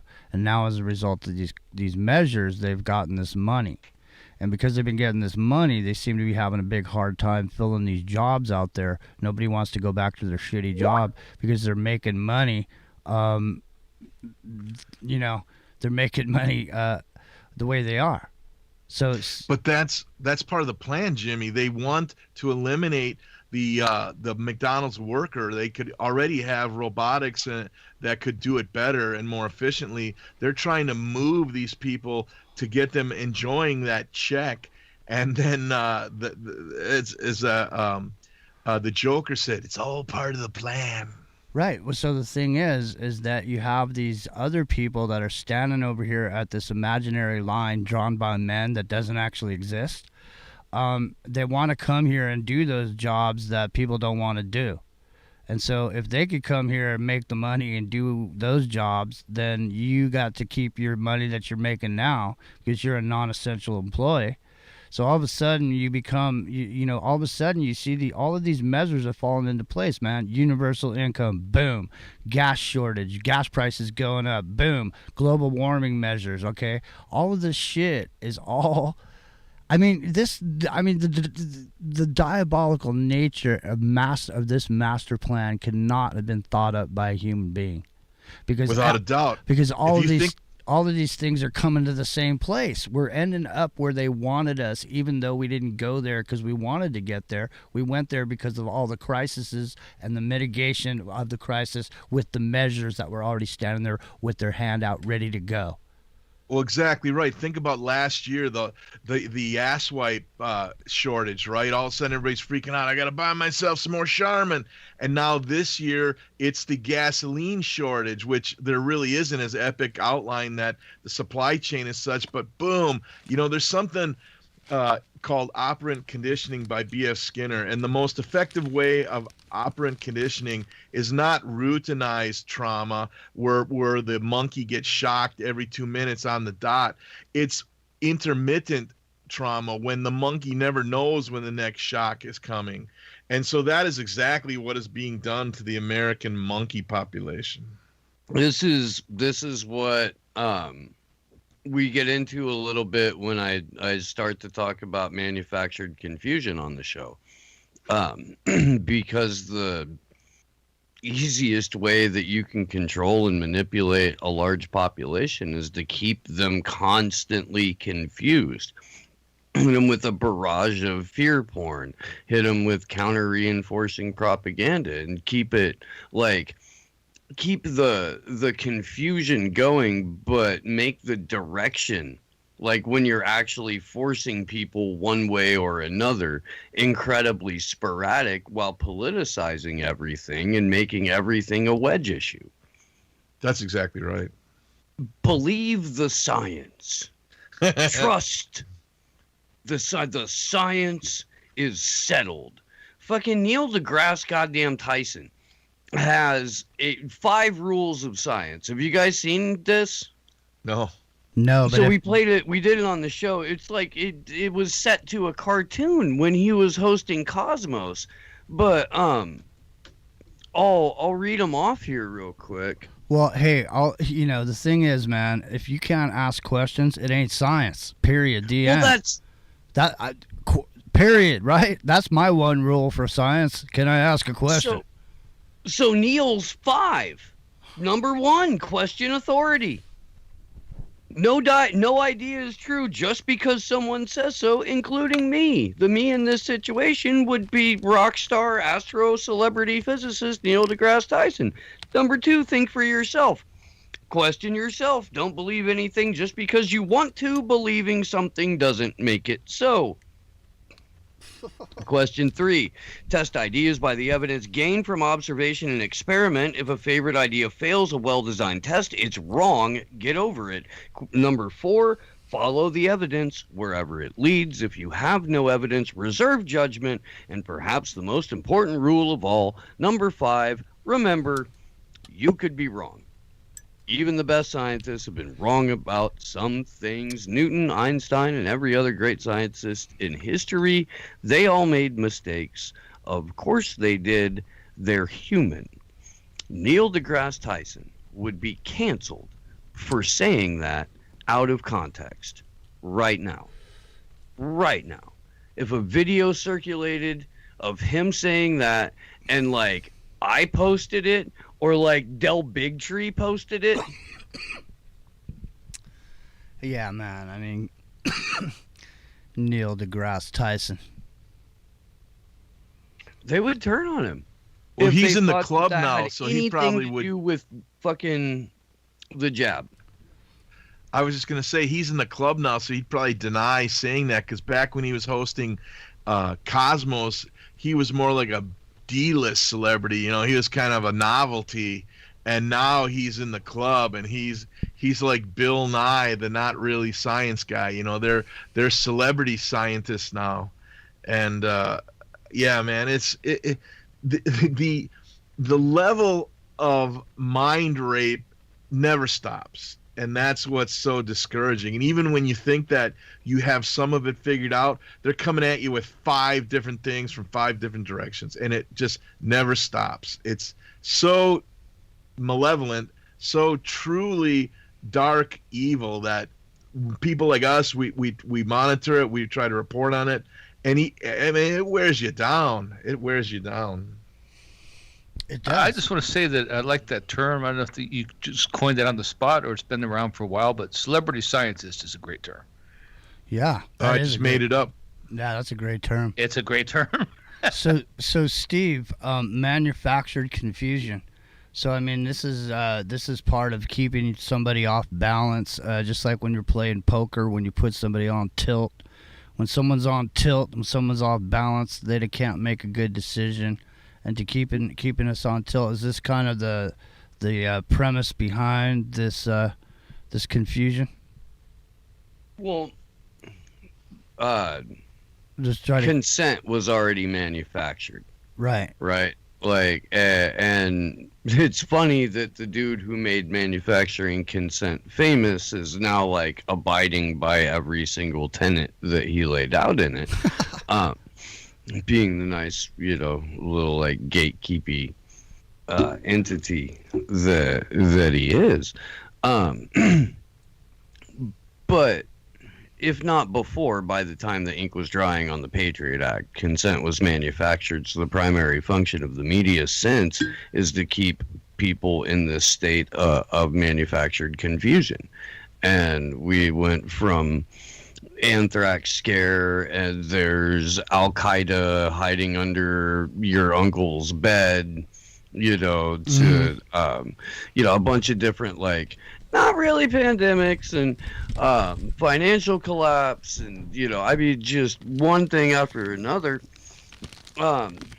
while the whole time we're being increasingly spied on and told to distrust not just everyone with a particular skin color, everyone from a particular part of the world, but now everyone who isn't automatically complying with what half of the government tells you. And so that'll get you some confusion. Speaking of manufactured consent, most people, I think a lot of Aftermath and Into the Microcosm listeners and viewers know, but most people do not in the normie world, that the Patriot Act, Joe Biden had put his name on it in 1995, and they couldn't get it passed through. It was considered too draconian. Yeah. And then you get 1998, the PNAC people, the Project for a New American Century, start talking about, well, if we could only have an American Pearl Harbor, boy, wouldn't that be great? I don't know. The odds of that are pretty remote. I don't know. But if that could happen, so many good things could happen to our America's greatest friend. And boom, guess what happened 2001? Well, guess what? Guess what was happening right the first time they tried to jam this thing through was the Oklahoma City bombing. Right. So the Oklahoma City bombing was when they tried to ram this fake Patriot Act through, but then the public was still engaged in what was going on, and the when that thing came out, man, the public came out against it right away, and they had to hide it back. They pulled it back, didn't they, Giuseppe? They pulled it back. Also, branding. Exactly. Bad branding, because in 1995 it was the Omnibus Counterterrorism Bill. So you have to flash forward a number of years, rename it Patriot Act, and have something a little bit more significant in scope and imagery and optics and all that, right, than the Oklahoma City bombing. Right. And the thing was, exactly right. Back then, terrorism was just like somebody committing a crime. Terrorism was just some shit that happened somewhere else. It was some Bin Laden had already tried to blow up the World Trade Center in 94. But then it was just an isolated crime incident. It wasn't like a complete political movement against the United States by the Muslims. Look, you can go back. No, because we tried white people. We did. That we were Ruby Ridge and Waco and all that. That we right then we tried. That's people right. weren't ready to hate white people yet. So had to regroup, circle back, like Jim Pisacki says, and oh my God, she pissed me off so much. I'm sorry, I gotta break off into a little bit of a tangent here real quick. But a reporter from the Washington Post, of all fucking places, finally found the temerity to raise one question about Julian Assange in the White House press room today, and Jim Pisacki does this song and dance routine about previous administration and blah, blah, blah. And while the previous administration sought to have a heavy-handed and active role in the Department of Justice, the Biden administration is going to be more disengaged. We're going to be hands-off, which means, yes, absolutely, they're going forth with this extradition. And yes, absolutely, Joe Biden is 100% actively engaged in the torture of award-winning journalist and publisher, and more importantly, the United States is seeking international jurisdiction over the press and to criminalize investigative journalism going forward, worldwide, which has implications way beyond the one individual that it's about. So true. It's, it's Into the Microcosm. It's Aftermath.fm. It's the place to be. That's Steve Poikonen from Slow News Day. He's over there kicking people's in the nuts on a regular basis on Rockfin. Tell everybody where they can find you. We're coming to the top of the hour, and I'm going to play a little bit of music so everybody can get something to drink and smoke a little weed if you're in the right place at the right time. Like, I'm in California where it's legal, so don't get on my trip. But totally legal. Hey, tell them where they can find you, Steve. People in the chat room are digging your role. Go ahead. SlowNewsDayShow.com, Rockfin.com/SlowNewsDay. I am on the tweeters at Slow News Day Show, and we are now live streaming on Odyssey, which is fantastic. So if we're also on YouTube, but I do. Yeah, I get it. Let's find new places to be, because a lot of people don't go other places because it's like .com, you know. If it's not .com or whatever, you got .net, .this, but the .com is where people want to be, and it's like people want to be on YouTube because that's the brand that everybody recognizes. But there's other brands out there like Rockfin and other places to be, and people try to get your stuff there because you never know. Like, for example, Aftermath.media. Because there's a whole situation going on over here where Clyde Lewis has started an archival situation where everybody posts documents, and it's actually kind of cool. It's almost like a social media situation going on over there. And Steve, do you have good news about Aftermath.fm that you can share? As a matter of fact, right before we went on for the evening, I received my email from the station manager there with my login credentials and stuff, because Slow News Day has been picked up on the Aftermath FM. We're going to be doing our first show on Sunday. That's great, man. Congratulations. Hell yeah, thank you very much. I'm stoked. I'm looking forward to it. And our first show Sunday, 10 a.m. On the West Coast. Sweet. 1 p.m. on the East Coast. We go for 2 hours and kick ass. So I got something to listen to on Sundays while I'm getting out and doing my thing out in the garden. So hey, I'm gonna blow over here and say hello to the chat. Blue Eyes, what's going on? Braids, Caveman 79, what's up, Chad? Chris from the UK, Christy Estes, good to see you. DB12, Decone 11, D Martin, Foxtos 206, Giuseppe Vavangulo's over there, Jeremy 001, the Jews there, good to see you. Mazel tov, man. Shalom. Johnny F150, JTFU 101, Kid 5X at Yahoo, you know who you are. Masker Moody, Mena. Mike, hey, what's up, Mike? 7171's in there. Good to see you, bro. Making sure things are running like a top, man. That website is kicking ass over there too, ladies and gentlemen. If you haven't been over there lately, we just restructured everything. You go over there, man, check it out. The color scheme, easy on the eyes. And like I said, there's information coming out of your ass. And you can step up, become a subscriber. My subscriber page is broken right now, unfortunately, but we're getting that worked out. Milk Toast, what's up? Moose Girl's in there. Hey, Moose Girl, you're welcome to come on the show anytime. So, we're going to open up the phones in the last 30 minutes if you want to give us a call. And I may even open them up sooner. We'll see what the guys and the lady think. Nepo's in there. Nod Sakul is in there. Pilot J, Racer 47. Racer 47201. It's like an eye exam. I'm so far away from my screen. Okay, RGC 1971. Ryan, what's going on? Skank Hunt, how's the hunt, bro? You're here. You're still here. So apparently you have not found the skank you're looking for. Slime Machinist is in there. Sweet. Sweeney, buddy. What's up, man? T-Bowed. Will Call Magic. Yazman. So if there's anybody that I missed, pipe in or pipe out. I'm going to pipe out right now while we play a little bit of music. When we come back, we'll get into some more information with Steve, Epic Journeyman, Giuseppe Vavangulo, and the lovely Brandy sitting over there too, kicking back, working the chat room like a mad woman. Here's some Everything's Broken. It's Aftermath.fm.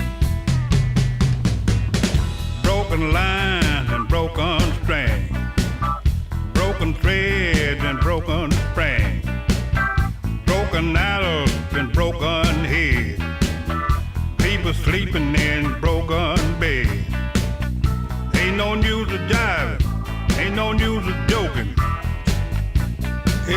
Everything is broken.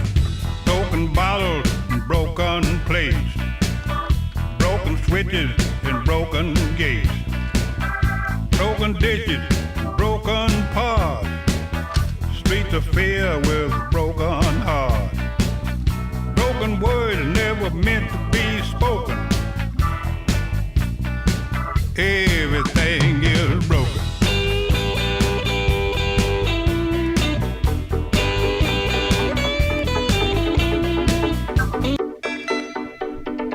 It's Aftermath there. Go ahead, get your chair swerve on, get your stretch on. To the left, to the right. Step it up, it's alright. To the left, to the right. Check the mood right out, it's alright. Silence ain't in season, 'cause there ain't no good in grief. Can't stop my mouth from breathing or seeing what I see. Curves with destinations, poetic symmetry, that cause an inflammation in my anatomy. Don't you say? Yeah, yeah, yeah. You can send a forget-me-not. Yeah, yeah, yeah. But I'll still reach up to the top. Yeah, yeah, yeah. Until the last day that I drop. Yeah, yeah, yeah. To the left, to the right.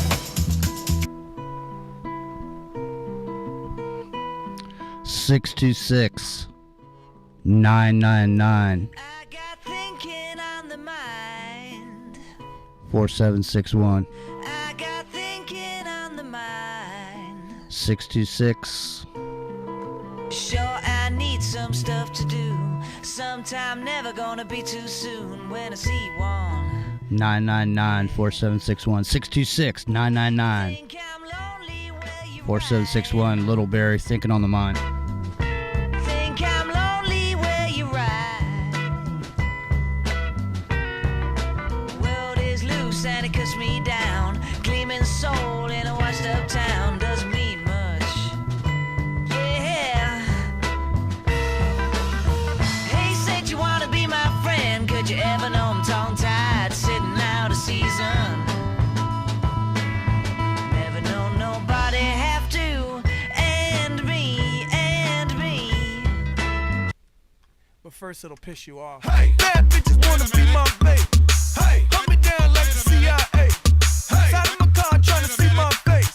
Hey, want me to beat it like the TIKs. Oh, hey, if it's heated, I'ma be my face. Hey, and best believe it's gonna be outrageous. Hey, niggas can't believe my race. Hey, niggas hit you with the Eli face. Oh, bouncing around, bouncing around, bouncing, bouncing around, bouncing around, bouncing, scrunching they eyes with your name in their mouthing, bouncing around, bouncing around, bouncing. Shout out to them people. Aftermath FM. Mad ethnic right now. I get it how I live it. I live it how I get it. Come the motherfucking digits. I pull it with a lemon. Not 'cause she ain't living. It's just your eyes get acidic. And this ain't a scrimmage. Motherfucker, we ain't finished. I told you we won't stop. A nigga by the business. Like yours, but you rent it. Wave that low to the top. Nigga, the very wrong glide. Tell the paparazzi get the lens right. Got the window down, top blown live. 626-999-4761. 626-999-4761. Give us a call. Talk to Steve. See what he has to say, man. He's coming live on Aftermath, man. It's great. You know, we're having some great shows here on the network, and I'm really privileged, and I feel so grateful to be here, and I'm grateful for everything. And by the way, you can call us on Slow News Day on Friday nights too, from 8 p.m. on the West Coast to about 10 or 11. Kick ass. We have a call-in show that we started a couple weeks back too. It's a lot of fun. Badass. Yeah, I love hearing from everybody. I mean, that's really what the show is about. You know, that's what the alternative media should be about. is tabling discussions and putting ideas out there, that maybe we can come up with solutions, get to a place where we're in solutions instead of bickering about the problems and who's right or wrong about who the enemies are. The enemies are, there's 1% of them and 99% of us. And that's the issue. The issue isn't which color of us. The thing is, it's us. 99%. We're all colors in this group, man. And the thing is, they got us fighting against each other when it's not about each other's. It's about we're together. It's about us against them, the 1%.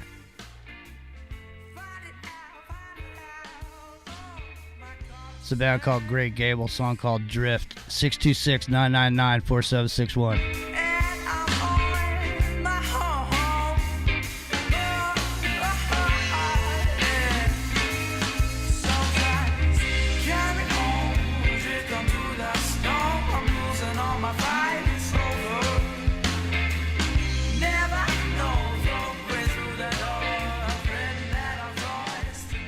I think people are, especially over in the Aftermath chat room, they're definitely enjoying listening to you, Steve. I don't think people want to call in. They're scared. Don't be scared. Steve won't rip your head off.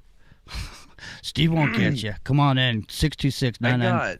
I got a significant portion of my yelling out earlier today. Hey, you know what? Unusual. Danny is in the Aftermath chat room. I didn't see her over there. Wow.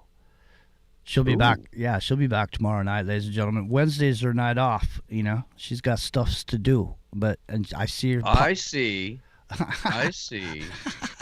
Well, it doesn't have anything to do with you, Steve. But 626-999-4761. Give us a call. She'd be here if she could. She does have stuff to do all day. It's amazing that she's even up this late.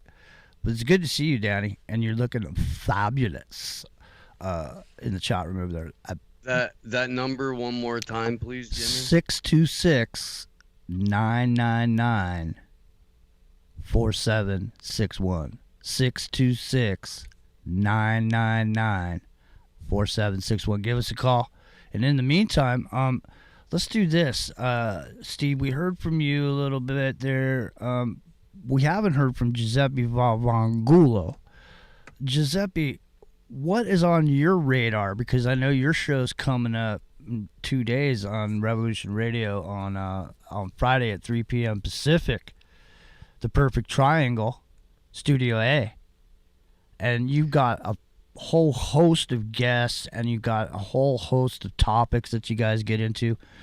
What is on your radar this week as far as the current events that we see on this slow news day with Steve Poikonen? Well, this Friday we're bringing back my good friend Dr. Judy Mikovits to discuss possible natural cures for this what could be considered a plague of genetic tampering that much the way Roundup and glyphosate went off the reservation and turned 26 weeds into Roundup resistant within 2 years with horizontal gene spread. Mm-hmm. The same possibility now exists with with some of these injections, and yet they're looking at 100-year-old protocols like Suranim, which is used to be a sleeping sickness drug, and there's something called the Seconach pathway, and it's now being found possibly in pine needle tea and in fennel seed. This Seconach oil. It's very fascinating. So we're going to talk about that. We really need solutions because we do. It's not going away. No, it's not. And I just want to say, Giuseppe Valvangulo's got a master's in Oriental medicine, ladies and gentlemen. So one of the key things that he works on in his life is taking care of people. He's devoted his life to learning medicine so he can help others and help people, and he tries to do that on a regular basis. And he brings people in that are heavy hitters, man. It's no joke. I mean, you had Kevin McCarran on. You got Judy Mikovich on. The list goes on, Giuseppe, and you've really been a person that's really taken a look at this all the way through, and I applaud your work on it, and so that's why if I ask Giuseppe about something that has to do with the medicine, I'm asking him because I know that he's trained, ladies and gentlemen, and so I trust his opinion. And doctors give opinions, don't they? I mean, that's what it is. Like, can I get your opinion? You get a second opinion. An opinion, right? It's back to the science, right? It's like what I think. What do you think? Well, I think your opinion's wrong. Let's go over here and listen to the second opinion. Can I ask a question real quick? Yeah, please do. So, Giuseppe, when you talk about when you're likening it to glyphosate, is it your inclination that it has something to do with the spike proteins in terms of the overproduction of it? Is it or what are you thinking along those lines? Well, first, let me explain my bona fides, Steve. My midlife career change was I was a journalist early on, right out of college with my bachelor's in journalism. Did that for about a decade, and mainstream, that was in the 80s, could see where it was going, didn't want to be part of it. And so about 18 years ago, went back to school to become a doctor of Oriental medicine. I graduated summa cum laude from one of the top Oriental medicine colleges in the nation, and have had my own private practice, a small holistic clinic, for the last 15 years. I'm nationally board certified and licensed in Wisconsin and Virginia presently. And I'm always trying to bring natural solutions to the table, and to I really think there's a brilliant fellow named Dr. Zach Bush.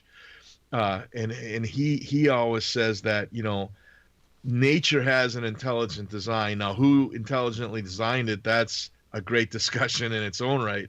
But I completely agree. And that everything that the modern transnational corporations seek to do is inferior and very corrupting to the beauty and the majesty of nature. And so, this whole idea that you can drop in a little piece of synthetic, which underline the synthetic messenger RNA into the human body, and expect that everything is going to just flow fine, is a criminal mistake. And what actually happens is you create, you're trying to create an antibody, but you're also creating a system that produces the antigen, right? And so that's where they think they can control this, but you can't. And so this protein spike literally, as it's growing, and they say from 3 to 18 months to really see it. And we've now seen people injected for 5 months beginning last December. This is actually month 6. And so what it really literally does is it's supposed to be creating protein growing little mechanism that is, producing the correct antibodies to the SARS-CoV-2 and its variant antigens. But what it actually does is creates this, for lack of a more eloquent term, this little sticky area that whenever blood comes around, it coagulates. And that's why you're seeing everyone, young people stroking out, these people dying. If you'd autopsy a lot of these people who are dying, I bet you that 70% of the time it's probably some type of clot they threw that ended up in their brain or in their lungs. And so the idea of these ancient cures, like this sleeping sickness medicine, Suriname, is to be able to avoid and naturally diffuse this out of control clotting mechanism. Well, and Ontario just banned AstraZeneca because of its cited blood clots. Now, over 24 European countries, there are people getting flat, entire corporations getting flat kicked out of nations over this, and yet still billions of dollars. We had a wonderful show with our good friend Ryan Christian, the Last American Vagabond, over the weekend, and Yeah, we sharp guy. yeah, he really is. Have thoroughly enjoyed getting to know him over the last little while, and been aware of his work for a number of years. We watched some of the clips from Vax Live. Did you see this? Global Citizen put on a giant concert in LA, and wow. I mean, really, it's worth it. It's worth it going to Global Citizen's YouTube channel just so you can watch the message from President and Mrs. President Biden.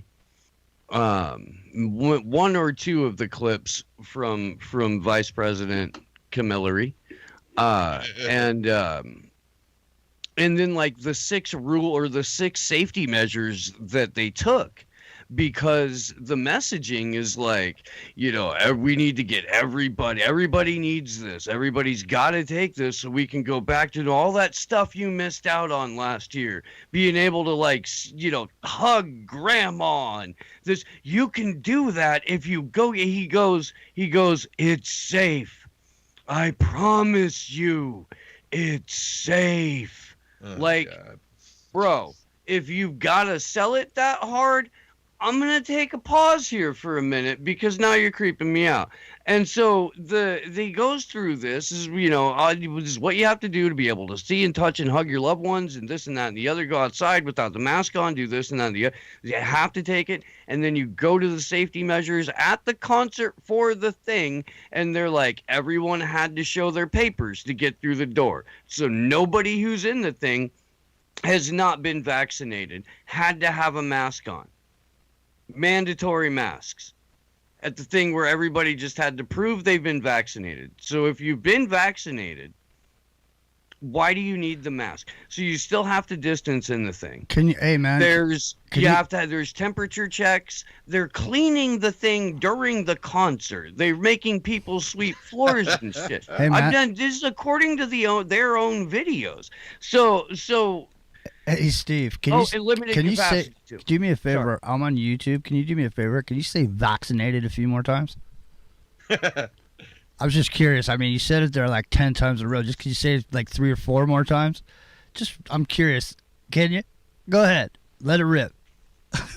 No, what we do is we superimpose the word Michelle Pfeiffer over that. So everywhere that you say that, if you said Michelle Pfeiffer, you'd be like a 3-balled mannequin. But anyhow, I don't want to slow your roll. But yeah, I apologize. Now, have you guys seen these videos that people are putting out with the magnetics?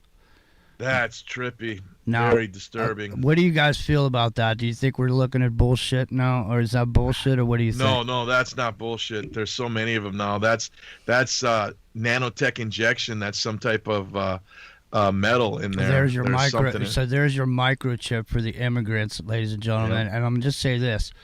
Listen, I've been sitting here for the last couple months thinking to myself, listen, I was on the ID bracelet a year ago. Okay, the COVID ID bracelet, the vaccine pass. Okay, so but I've been sitting here thinking to myself now, what's gonna stop somebody from just going, yeah, man, I was vaccinated, right? Everybody's probably thinking that, right? Because somebody knows somebody that got vaccinated. Did they come home with a big certificate? Like they graduated high school. They put the fringe over on the other side of their little hat when they came home. No, so there's no way to really tell, right? So I'm sitting here thinking, how are they going to know? They won't know, right? Well, guess what? They do know. And when they say to you, Giuseppe Vaffanculo, let me see your arm, buddy. You say, hey, man, did you get a vaccine? And you go, yeah, I did. And then they take this little gun and they go, boop, over your arm. And they go, yep. No, you didn't. Okay, throw this guy over there in the camp with the refuseniks because you're a danger to society and you might kill grandma. And so people should be aware of that video of these magnetic anomalies that are taking place with some people. And like I said, I have not personally been there to see this happen with my own 2 eyes. So I cannot say this is an actual thing that's happening, but all you got to do is look back at the things we've been talking about for the last year, not just we, but I mean Steve and also you, Giuseppe. We've been talking about the needle within the needle, the crystalline formed needle that goes in with the injection. The second injection is an actual implantable device. This is in the patent. Yep. People have been talking about it. Why are people surprised there's weird magnetic anomalies on these vaccinations? Because it's a headline, or because it's a conspiracy until it's a headline after the fact. This is what it was with the tech wearables. It's what it was with the passports. I can't confirm that that's the magnet is legit, but working on it. There does seem to be an awful lot of them, but I mean that I don't know. I don't. I haven't been able to personally verify, so I'm not going to say that it's accurate. But we have a lot of evidence that would point to, that would at least give you a reason to be like, But then at the same time, like silicone and shit like that, is that magnetic? I don't know. I don't know. Yeah. My concern with this whole thing is that it's kind of distracting both. Right. What everybody should be really worried about, which is like the Internet of Things and smart dust and these things that are nanoparticles in the air. I mean, you don't need a vaccine. They can just do it that way. You can inhale enough stuff. They're self-spreading now, too. Right. So, see, I wouldn't be like I was saying in the chat over here on YouTube, like, if you're in a high-risk group, get the vaccine. I don't see any reason not to, because, honestly, at this point, it's like it's lesser of two evils in the sense that it's not the mark of the beast, dude. It's not. You know what I mean? If you read the scripture, it has to be something you willingly do that takes away your free will. So I don't think it's that. Even the nanoparticles, which I think are a real thing, are not going to be that either. Otherwise it just take over everybody and shuffle free will to the side. It has to be something of your consent. So, and more than just your consent, but it has to be something that what the possible repercussions are. So I think it's quite literal that way. And so I wouldn't be concerned on that side. I'd just be worried that maybe it's not tested enough. And I've said that before. I'd be worried about the fact that it's not tested enough. Well, that's what I say. That's what I say, man. Your sexual preference, what religion you are, and whether or not you want to take the vaccination or you don't, that's your business. It's nobody else's business. And people got to make a decision. Some people gonna have to make that decision about whether or not they're gonna take a paycheck or not. You know what I'm saying? So the thing is, stirring fear about the vaccinations and all this. It's got its place, and and it deserves to be there, because we have to be able to look at all the sides to decide exactly what we're going to do for ourselves. So I have a family member that was vaccinated. And my thing right now, I'm just saying from a black operation perspective, if I was sitting there, and like I said this before, if I was wearing a black robe and I was sitting on the top of the pyramid, what I'd do is I'd get the people that were, so it's like a 2-phase operation. So the first phase, everybody caught the low level stuff that's already out there. But then when the second part of that comes in is when the Michelle Pfeiffer happens. And so when the Michelle Pfeiffer happens, what happens is that second piece of the puzzle that wasn't there before is now being shed off by these people who hung out with Michelle Pfeiffer. And now here's the funny psychological part, and this is where they're flipping the script on everybody. Because there's been a long time, for the last all time we've been going through this, there's been people that have been out there about masks and wearing masks. And so this is the exact moment where all the people that were wearing masks before are now starting to relax about the mask because they think they've been injected, and so they're fine. They saw Michelle Pfeiffer, they're good. So they're starting to take the masks off, which looks like it's an agreement to the people saying that you didn't need masks in the first place. But maybe it's a diabolical plan because these people are now shutting off the second piece that's now going to be caught by everybody who hasn't been. These people are immune to it because they saw Michelle Pfeiffer. But what they shut off is the second piece that's going to go to all the refusenicks, and those are the ones that are going to get sick because they weren't wearing masks. Maybe now's the time to put that mask on. Maybe now's the time to maybe wash those hands. That's all I'm saying. I'm just saying this is a logical way to get you to kill yourself, honestly. I mean, they start biological warfare experiments with the cure. They don't just go willy-nilly making biological agents that can get out and kill you. They start with the cure and work backwards, ladies and gentlemen. So there's nothing out there that's a biological agent that they don't have something for to take care of it. And honestly, man, if you really want to go take a look at it, go take a look at something called Draco. Do it right now. Go type this in. Type this in your Google search. Draco antiviral. Type it in. $60,000 a dose. You're not catching any viruses once you got a dose of Draco. Because I used to wonder, like when it was going on, why are these world leaders and these presidents and all these important people walking around without any kind of protection? Seems a little ridiculous. Seems like something could be wrong there from a national security standpoint. That's when I found out about Draco. Well, 9 months ago. Look it up, man. Go take a look at Korea. Go look at some of the stuff they do over there with antiviral, with the vaccinations. And then start making your decision about what you may think this vaccination may or may not be. So, there's a lot of information out there. Now, Giuseppe or Steve, have you heard of Draco? No, I'm looking at it right now. That's really something. Okay, yeah. Why don't you share some of that with the audience? Because I know a lot of people haven't heard about this. We've talked about it quite a bit, but I mean, we're new to Aftermath, and this information may be new to people. So why don't you explain a little bit about it if you got it up there and you can read some of the details? Well, in Medical News Today, written August 11, 2011, the headline reads, MIT's new Draco drug kills 15 types of virus disease cells, H1H1. And scientists at MIT are developing a new drug that may fight viruses as effective as antibiotics. I mean, that's the unicorn.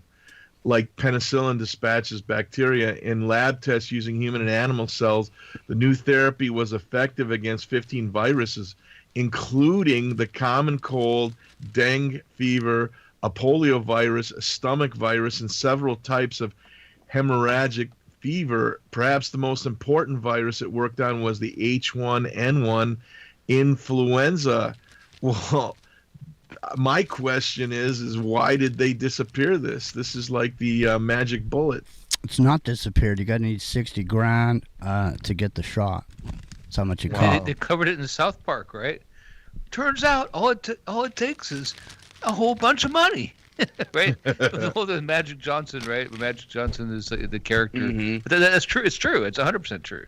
Like all of a sudden, anybody who was ever wealthy and had a problem, that just went away for him, didn't it? And now it's like gone away for everybody else, Okay. Now you got some dude on the midnight shows and commercials telling you, it's all cool, Do you guys fucking believe it's called Draco? It's pretty funny. No, not at all. Why would they even choose that as a name? It's into the microcosm. I'm sitting here with Steve Poikonen from Slow News Day, Giuseppe Favangulo, Epic Journeyman, and Brandy's over there, too. Brandy and Epic and all you. So now there's some more research that's been done in South Korea on the same type of thing. So this was the article you're reading there, it's from 2011. So it's 10 years ago, ladies and gentlemen. It's a decade. I mean, just think about how far computing power has progressed in a decade, and ask yourself if there's a whole breakaway civilization that has access to, medicine that we don't get to have just simply because we cannot afford to have it. You know, I mean, it's not. Wouldn't something like this be a human right? I mean, this isn't. This what I'm saying to you is this is a decade old. It's tested. Why aren't they using this for everybody? Why aren't they giving this free down at the CVS for the people? You know, for the people, everybody. Why don't the people get this? Huh? Well, Jimmy, one of the great deceptions in this global experiment of genetic CRISPR technology being done on humans, which is illegal, it's against the Nuremberg Code that all the countries agreed to, is that if you take that Michelle Pfeiffer, you are anywhere from 30 to 300% more likely to get the SARS-CoV-2 or some variant. The Michelle Pfeiffer gives you no protection, literally. How about this? If you take the Michelle Pfeiffer, and think it's going to help you, you are living on Fantasy Island. Boss, take the jab, boss. You have given up your sweet liberty. The pain. You may see your last tequila sunrise. That was, in fact, a dangerous liaison. If you speak out against the Michelle Pfeiffer, people will accuse you of being from the Russia house.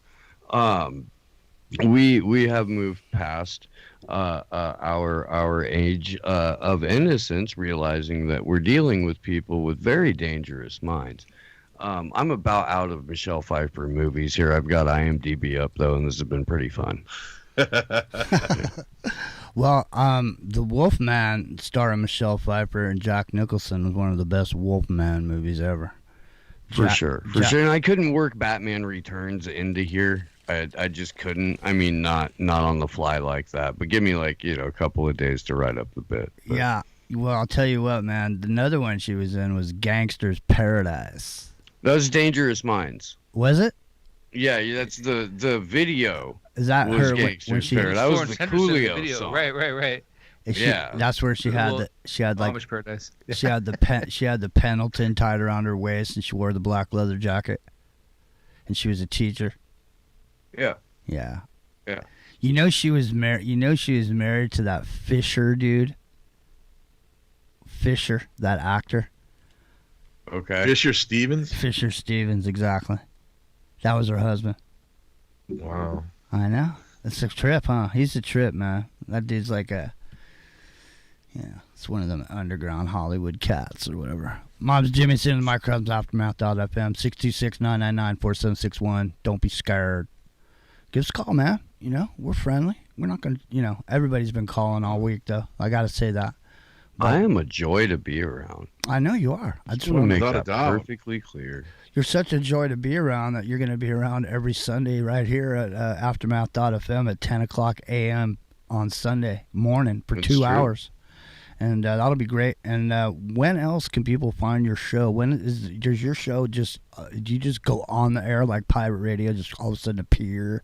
Or do you have an actual time that you go on? It does happen like that from time to time, but we are always live Thursday at 4 p.m. on the West Coast, 7 p.m. on the East Coast. Friday, 8 p.m. on the East Coast, 11 p.m. or 8 p.m. on the West Coast, 11 p.m. on the East Coast. That is our call-in show. And then Sunday, we are live 10 a.m. on the West Coast, 1 on the East Coast, and then again at 3 on the West Coast, 6 on the East Coast, only on the Rockfin, which again is rockfin.com/slownewsday. We're also on Odyssey and YouTube and D Live. There's a Twitch channel, but only to see if we can get kicked off of it. Yeah. What do you want from life? To kidnap an heiress and threaten her with a knife? I want to be able to fish off my own deck. The deck of your own ship? You be the captain. Or my no. Although when my co-host named me interim president, I did name as my co-vice presidents one of my co-hosts from the Free Assange Vigil series, and also John McAfee's pirate yacht, because I thought that the pirate yacht would make an efficient co-vice president in case we ever had to, rule from international waters.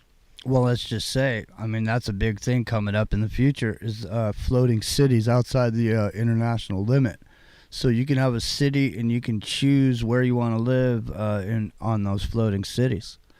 Do you just have a hell of a missile defense system? I'm not sure. Because you're on the I mean, you're pretty much like Oh, you mean couldn't be more of a sitting duck.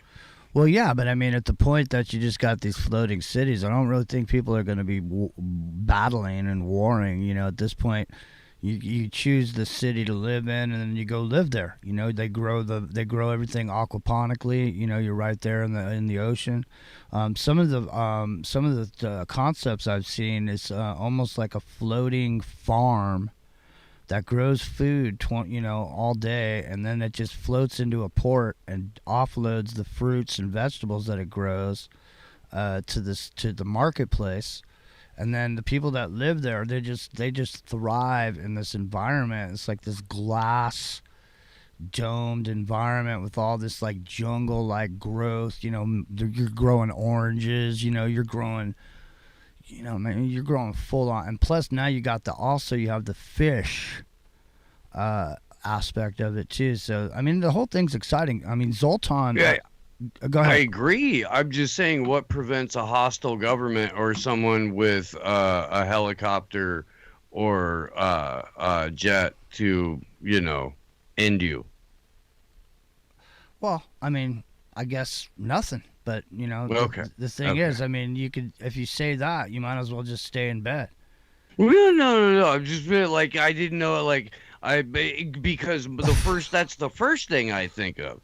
So I'm like, okay, well, where would you put all of your, anti-aircraft stuff, and like, how would you, just ensure the safety of your floating city there? Well, the thing is, if I'm dreaming about a floating city, then I've already conceived of the fact that I won't have any enemies, because my floating city, it'll be kick-ass, and we don't have any enemies over here. We're all inclusive. You can come on in, as long as you're not in the 1%. Only the 99% can come on to my floating city.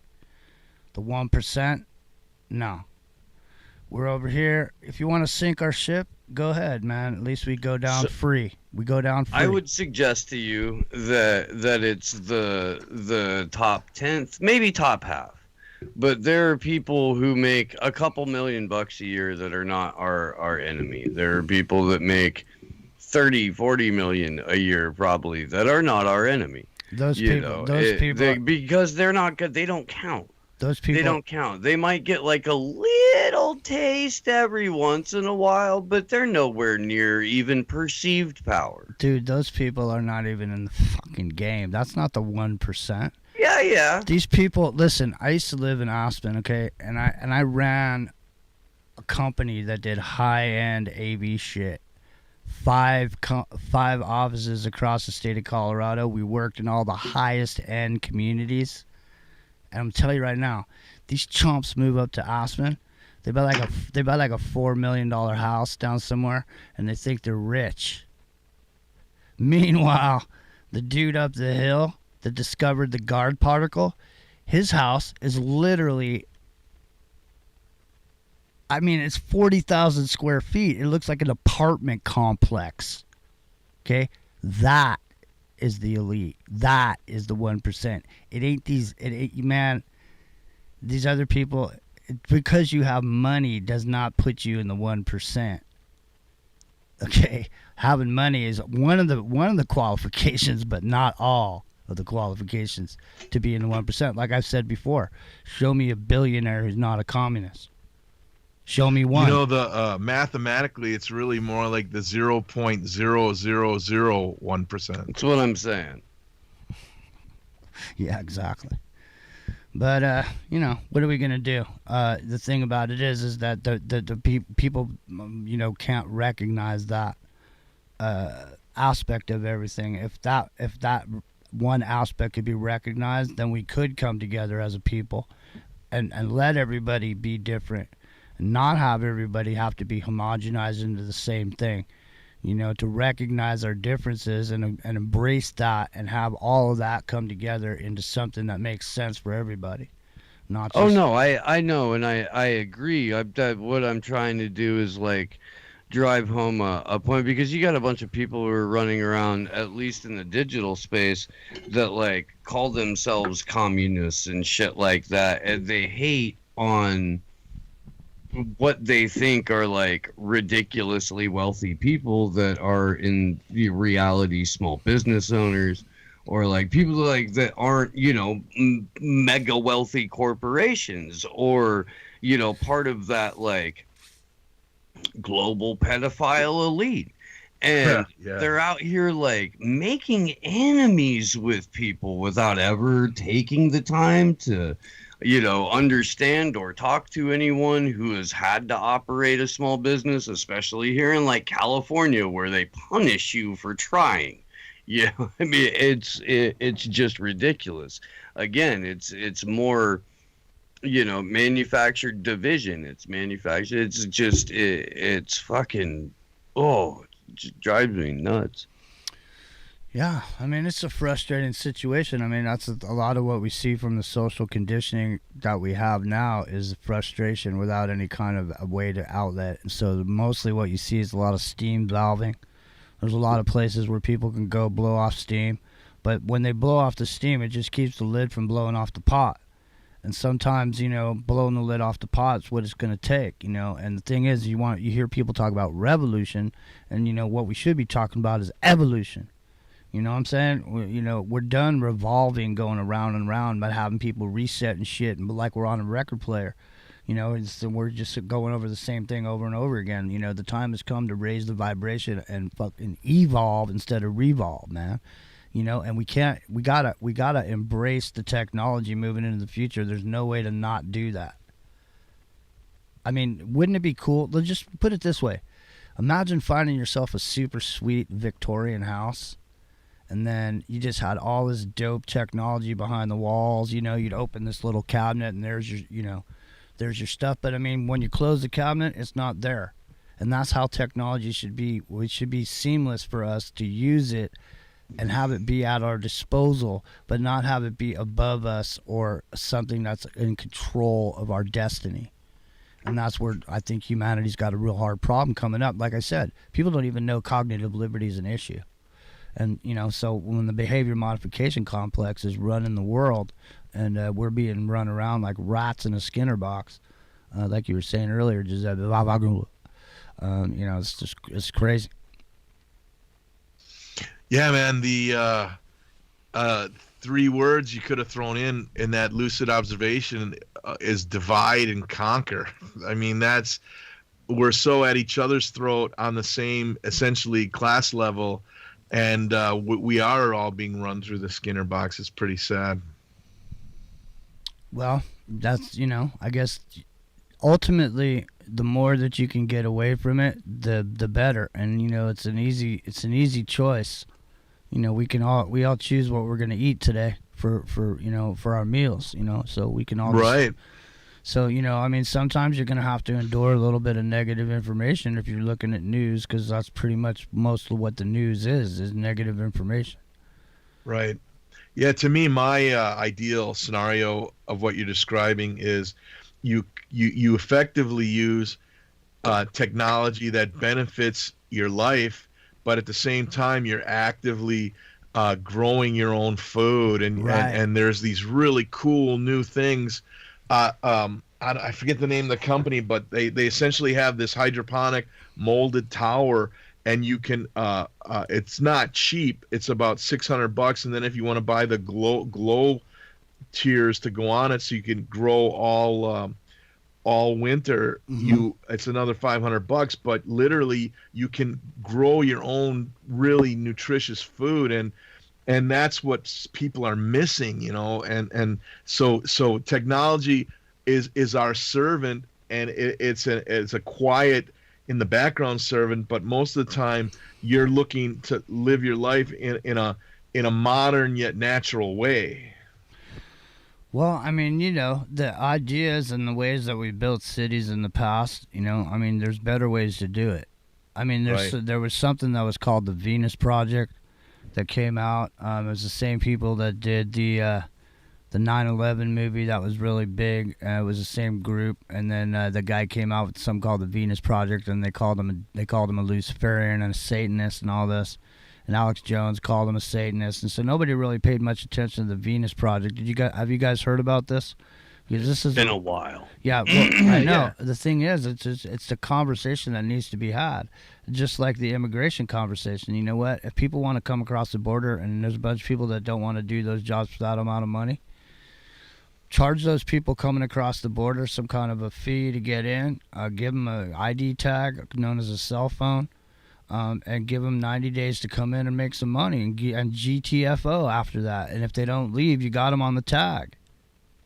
You see what I'm saying? You got them with the phone. They got the phone, ba-boom. So, I mean, the thing is, you could turn immigration into a money-making operation for the country to fund some of the things that go on with immigration and the problems with it.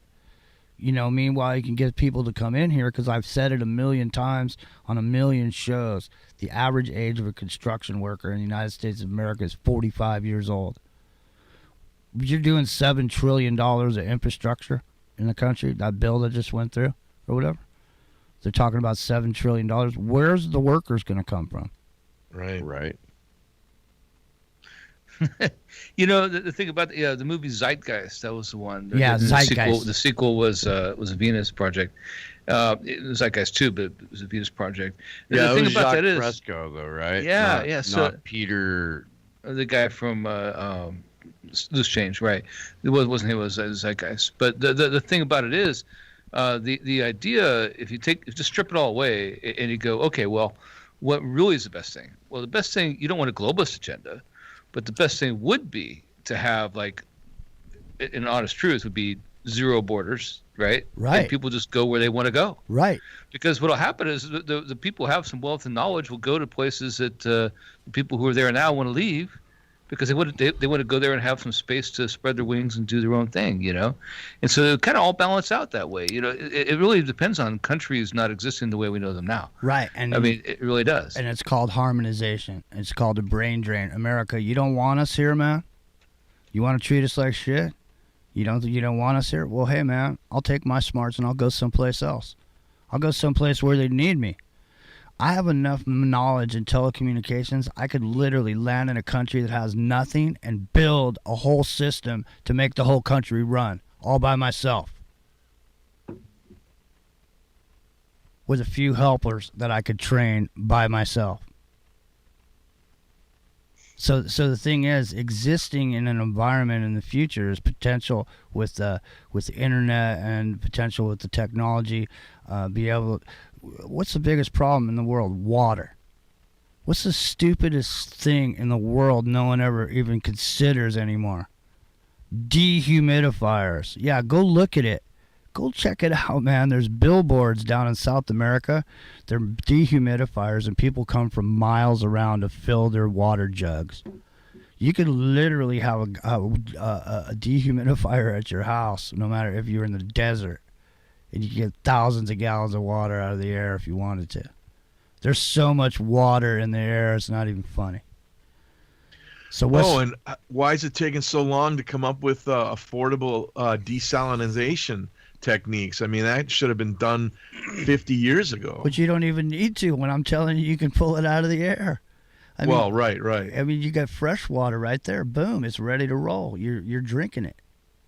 The thing is it's just that simple. I mean, okay, so what? I got water out of the air. Now what do I do with my water? I fill up my aquaponic tank over here full of fish. And then I let the fish live in there and shit in the water, and I take that water and I feed my plants with it.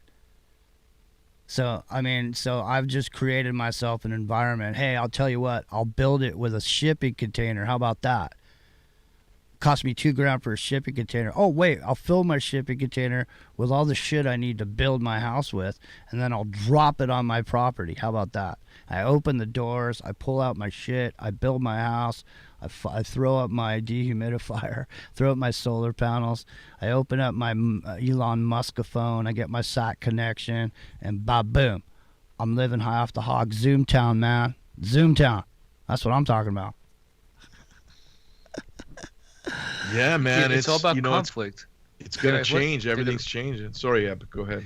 No, you're right. Everything's changing, and the thing is, like, the thing that keeps us all subservient to this is this need for conflict, this conflict addiction. It wasn't for this humanitarian problem we have, not humanitarian, this problem of humanity we have, where we're addicted to conflict. This conflict addiction keeps us in this circle, this vicious circle that we can't get out of. You need something to strive against. If you took that away, it's all right there, right? It's all right there. But you need an enemy. You need something to strive against.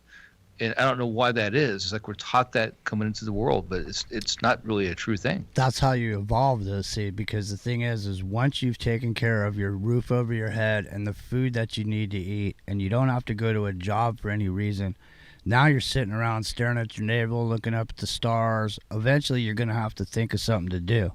And that's when people start getting more spiritual, more involved. That's when people stop thinking about profit and start thinking about resources. You know, when that's when humanity could evolve naturally, instead of our evolution or our revolution being steered by the behavior modification complex. It's always been there. Used to be magazines and books, and before that it was dudes telling stories around the fire. Before that it was Shakespeare or whatever. You know what I mean? It's been going on forever and ever and ever, because they've always kept us in a revolutionary standard where we go around and around. We don't get to we don't have a minute for ourselves to think about anything, to be able to evolve spiritually or mentally to a point where we reach a planet where we don't need borders, we don't have enemies, because we're all working for the same thing, which is, you know, the best good for everybody. You know what I'm saying? It's in the microcosm. My name's Jimmy. We've got about 6 minutes left. 626-999-4761. 626-999-4761. The shit I'm saying right now is the kind of shit that gets you killed, ladies and gentlemen. Because the last thing anybody wants is anybody getting an idea coming together for any kind of reason. And most of the people that try to bring people together are dead. Malcolm X, you know, Bobby. I mean, JFK for me is suspect. I'm sorry. You know, he was a globalist. He was trying to get rid of the guns. There's a speech in his library that he made to the UN about taking away the guns. So, and I gotta say, I've seen some compelling evidence about that film, the Zapruder film, that suggests that that was not a man, but that was a rubber dummy with a bladder inside of its head and a air compressor that the actress sitting next to him pushed the button and blew the head off. There's clear editing when the car goes past this one sign in the street. So it leads me to believe that there was some sort of a run through maybe the day before about which direction this whole thing was going to go. Maybe potentially when the president was going to arrive in Dallas.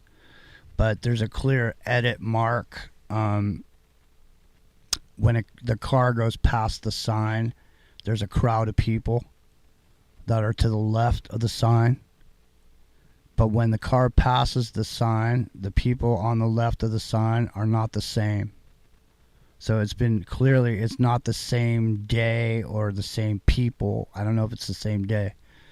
But it's an interesting idea, man, and I'm not saying that's what happened. I'm just saying, in light of the way things are in 2021 and the way we look at things now, where everything's a crisis actor and everything's a staged event, some of these older events that have happened in the past deserve a second look, and some people have taken that look, and there's, you know, compelling evidence. I'm not saying they could get somebody off on a murder case or whatever, but it's there's evidence there to suggest it, So, I mean, is reasonable doubt is all you need, right? My name's Jimmy. It's Aftermath.fm. Come on back tomorrow night. We're going to be talking about the tribe of Dan, Rh negative blood types, and some secret societies that may have existed and still exist today. I think there's evidence to say that the tribe of Dan is the one that's in power as we speak. But where'd they come from? That's the question.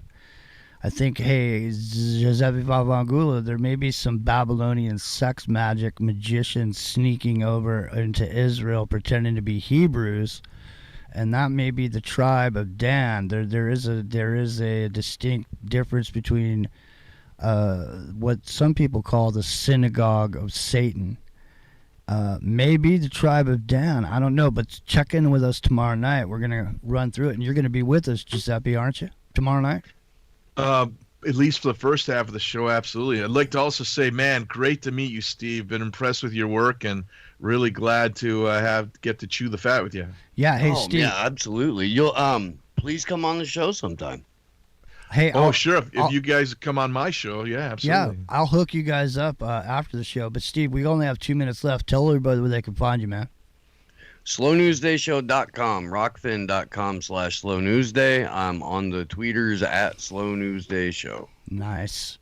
Well, this has been a great night. It's gone by super fast, man. Thanks for being here, Steve. And don't forget to plug the show of shows because you're now a member of the Aftermath staff, aren't you? That's so cool. I know. It is cool, man. I'm super happy about it. And so when are you going to be on? It's 10 o'clock Pacific, Sundays. And yes, sir. Sunday, 10 a.m. on the West Coast, 1 p.m. on the East Coast. And tomorrow, by the way, my colleague at the MCSU Network, Robbie Yeager, will be joining us on Slow News Day to dive deep into the Colonial pipeline spill and how it relates to the hack and how that ties into the Great Reset. Kick ass. Well, I'm glad you're here tonight to let everybody know. Thanks for being here, everyone. We really appreciate you. We really appreciate Aftermath.fm. Appreciate you, Clyde Lewis. You kick ass, bro. And you kicked ass again tonight. Clyde was right. It's hashtag Clyde was right. It's time to say goodbye, everybody. We got to go. So say goodbye and let's get out. Aloha, everybody. Good night, all. All right, good night. Arrivederci. Arrivederci.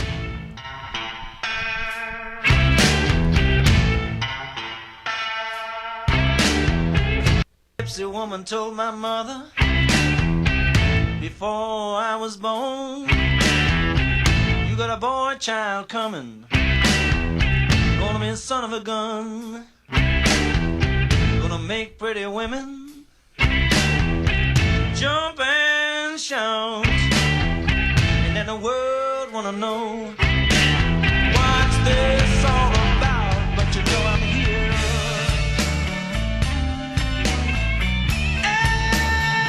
Everybody knows I'm here.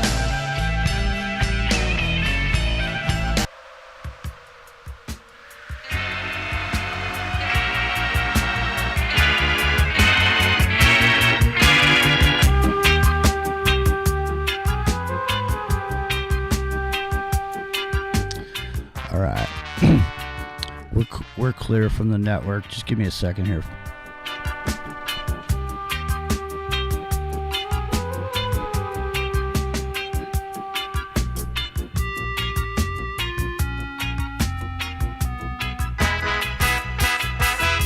This storm is coming like a ghost town.